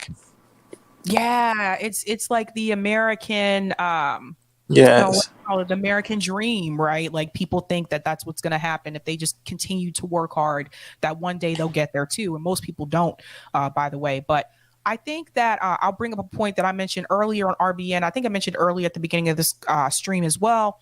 But think we need to stop framing some of these progressive issues as progressive or left issues and start calling them class issues. And I think that would help a lot, because as long as we keep framing it as it's a left issue, then some people, probably most people on the right, are going to be turned off from it because they see it connected to a particular party that they're not a part of. But if you frame it as a class issue and you have some of these candidates run as independents and not through the Democratic Party, well, then you're opening up a different type of playing field. So some of the issues I'm talking about, Medicare for all, free college, canceling student loan debt, another one we were talking about, $15 minimum wage, or just a living wage in general. I think those are all class issues. So if you frame it from that point, then I think it'll be easier for people to understand it that may not necessarily be leftist. But as long as we keep attaching it to progressives through the Democratic Party, we keep attaching it to the left side of things, people are going to be turned off from it if they're not a part of the left. And that will always be an issue until we change that, right? So that's something that I think we need to do. And if you look back to like FDR and the New Deal, it was the people that rose up, right? The people put pressure on FDR. It's not like one day he just woke up and said, all right, I'm going to give people all these tangibles. The people rose up and they put pressure on him. That's people from different political ideologies, different class. That's how you're going to get the change. But if we are sitting back waiting for these politicians that we elect in DC through the Democratic Party or Republican Party, whatever, to actually implement change that's going to really impact our lives, well, we're going to be waiting for the rest of our life, because they don't really approve anything that doesn't support corporate interest. So unless we are connected to corporate, unless we are at the top of capital, unless we are a part of the wealthy, we will not benefit from it. And this is exactly why people who are poor, for the most part, the majority of people who are poor don't get out of poverty, because the government doesn't give them enough for them to get out. They only give them enough to maintain their current situation. So I think we need to change the framing, and then I think it would be easier to get more people to understand where we're coming from. I think it's going to be very difficult because the system only listens when money it's like money talks. Wouldn't you say that we should have some kind of working class lobby, because those politicians, they only listen to money. So right, but you're still trying to do it through the politicians. And that's what I'm saying. Like, it's not going to get done through DC. Like, I don't want to be the bearer of bad news here, but I do want to be a realist, and I want to be honest with everyone. These tangibles most likely are not going to happen through DC. That's why some people have already tried to get these things done through the state, doing ballot initiatives, instead of waiting on people in Congress and in the Senate to get it done. Like, for example, $15 minimum wage, legalization of marijuana, those were ballot initiatives that we passed here in Massachusetts. So we already knew, like, they're not going to do it. Look, we still have the minimum wage is still $7.25 an hour federally. So it's 2022. Like, they're not going to. You had 8 Democrats vote against a $15 minimum wage. So it's not just Kirsten Sinema and Joe Manchin. Again, it doesn't serve corporate interest. So I think we need to stop looking towards Democrats and Republicans to fix these issues for us. I don't think it's going to happen on the federal level. I think we're going to have to start implementing some of these changes through the states. that's a good point. Thank you. Thank you for taking my call. Thanks so much for calling in. All right, I'm going to take the next caller, and that is Andrew. Hey, Sabby. How are you? Hello, welcome. Hey, can you hear me? I can. Okay, so I was going to go off of the last caller, and they were saying something about lobbying and using money and things revolving around money. And I wanted to add to that There's like non-financial contributions that people look at, and like non-financial corruption. So I think that since most people are, I mean, we're not going to raise enough money to impact elections. While we do have a lot of power in non-financial contributions by like creating movements, working together, helping each other out. And even in a campaign, there's non-financial contributions, like if you share Facebook posts or you knock on doors, those are all non-financial contributions. And I just think that I just wanted to mention that's I think that is a lot more powerful than what we can do financially. And I wanted to also point out that that this discussion that we're having is a discussion, and that if we talk about it in terms of left or right, and right wing and left wing, and right wing is bad, the people who are on the right wing don't see themselves as being bad. I mean, people who are on the right wing, like if you look at Trump, like he at least campaigned as being against the Iraq war. People who voted for Trump voted for him because he said he was for universal health care. He said he was against the Iraq war. You know, they didn't vote for him because of him being a white supremacist or racist or whatever, right winger or whatever wing he's on. They voted for him because he was against the Iraq war, and because he said he said the things that they wanted to hear. Same as why people voted for Bernie. And I think that the people on the right look at the left, like the so-called left, like Hillary and Obama, and when they say like, oh, I don't want to be associated with them, they're thinking about how the people died in the embassy in Benghazi. I mean, I watched the Republican National Convention in 2016, and Donald Trump had two veterans come from who came out of the Benghazi embassy, and they told exactly what happened in Benghazi, Libya. And about 14 minutes in, they said that the people who were trying to save the Americans out of the United States embassy in Benghazi were the Gaddafi loyalists.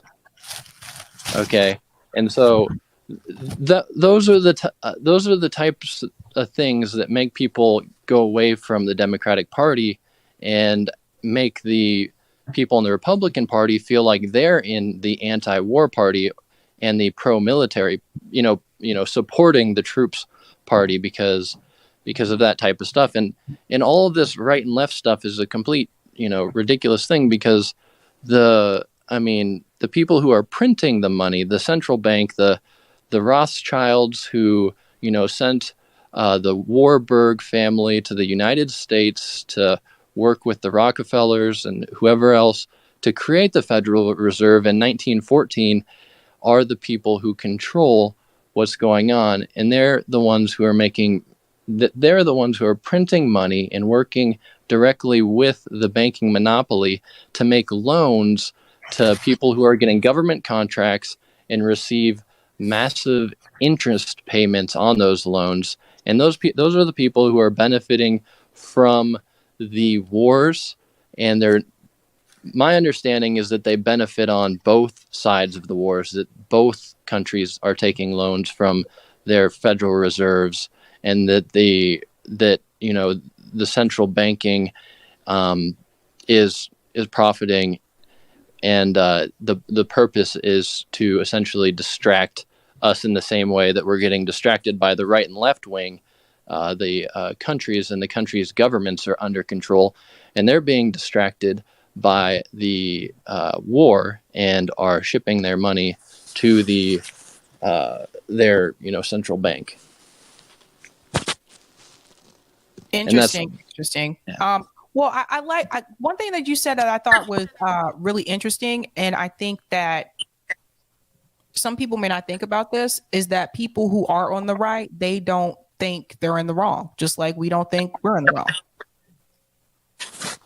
So that's a good thing. Thank you so much. I do have to start wrapping up because I'm looking at the time, but thanks so much, Andrew, for calling in. Yeah, Sabby, I love your show. Thank you. Thanks so much.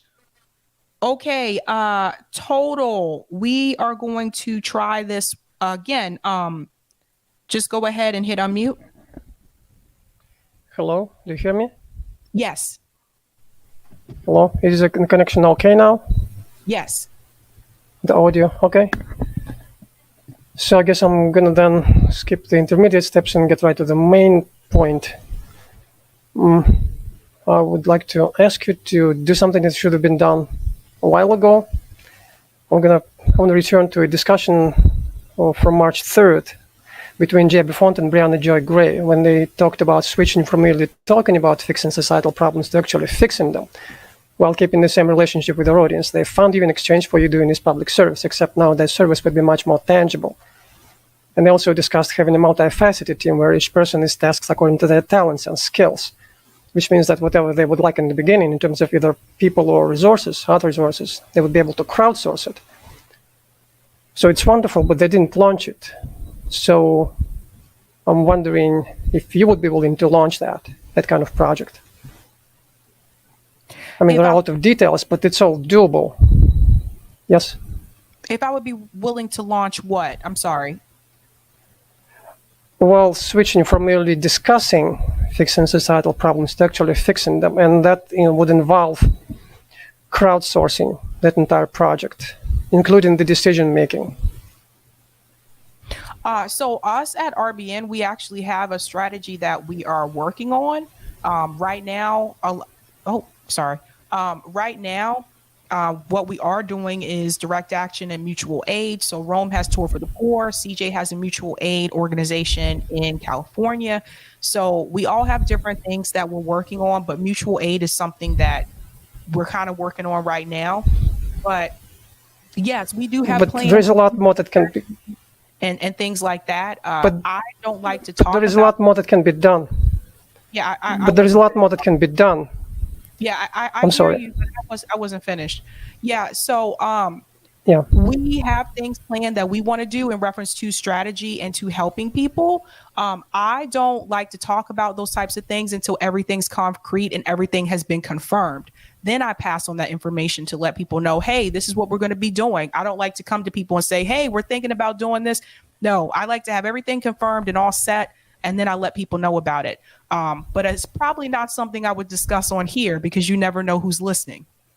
But okay. Thank you so much for calling in. I'm going to have to go over to the next caller just for time's sake.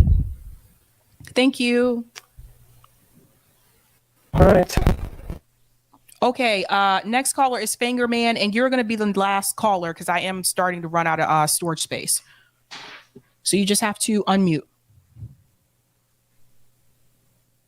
Okay, am I coming through clear? Yes. This is Tom in Kansas City, Missouri. I use different names on the web. I'm really old school. You were a twinkle in your dad's eye before when we were doing free internet stuff. What I wanted to say was Kansas City Tenants is having a meeting tomorrow. It will be our first face-to-face meeting in quite a long time. So we're going to do it at the Trinity Church where we usually get together at. It's on Armour and I think Kensington Streets in Kansas City, Missouri. There'll be a lot of us there tomorrow, I'm pretty sure. And it's at 3 to 5 p.m. And that was my big shout out that I really needed to get out of the way. And just about the right wing and left wing stuff, I really don't like framing it that way anymore. I'm in farmland sometimes, a lot of times, and I go to these farmers and I have to tell them why, millennials and younger kids are not going to fight for incrementalism in the Democratic Party way or the Republican Party way. It's going to need to be something like communism, and they need to come to grips with that. And it's a hard message to deliver to these old school farmers, but we're cutting bales of hay or doing farm stuff while I'm doing it. So I do know the farm routines. And I'm just trying to say, when you put something up there about right-wing smears, some right-wingers are going to go, yeah, right on, right-wing smears, and be happy about it. So I try to stay away from this left-wing, right-wing dichotomy and aim more at we need to get control of our government, and that includes conservatives. because many of them are anti-war, by the way. Many are anti-war, anti-imperialist. They might serve in the army, but that doesn't mean they want to. Anyway, thank you, Sabby. Have a great night. You too. Thanks. Bye. Bye-bye. Okay. All right, Lance. I already had you as a caller. So looking at the time, I do have to get going, but I want to go ahead and end the segment on call-in, and then I'll end it on YouTube. Thank you so much for everyone calling in. Go ahead and hit that thumbs up button if you get a chance. Those of you still watching on YouTube, wow, a lot of you still watching on YouTube. Sorry. Definitely go ahead and hit that like button. That definitely does help with the algorithm. And I am going to go ahead and end this segment on call-in. Have a good weekend.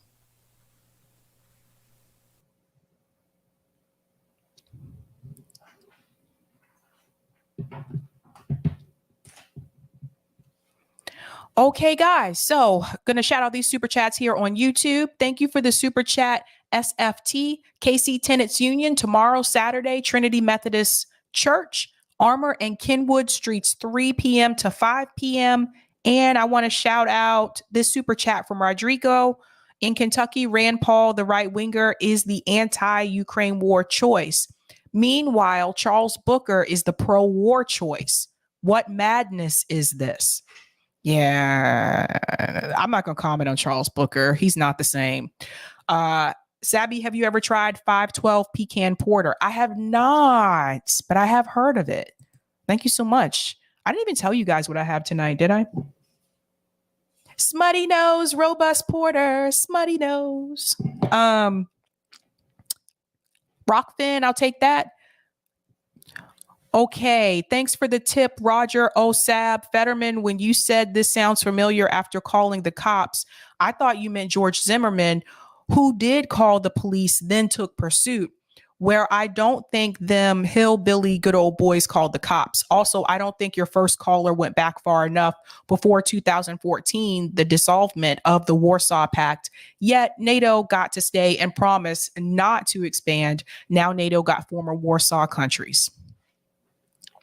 Thank you so much for that comment on Rockfin.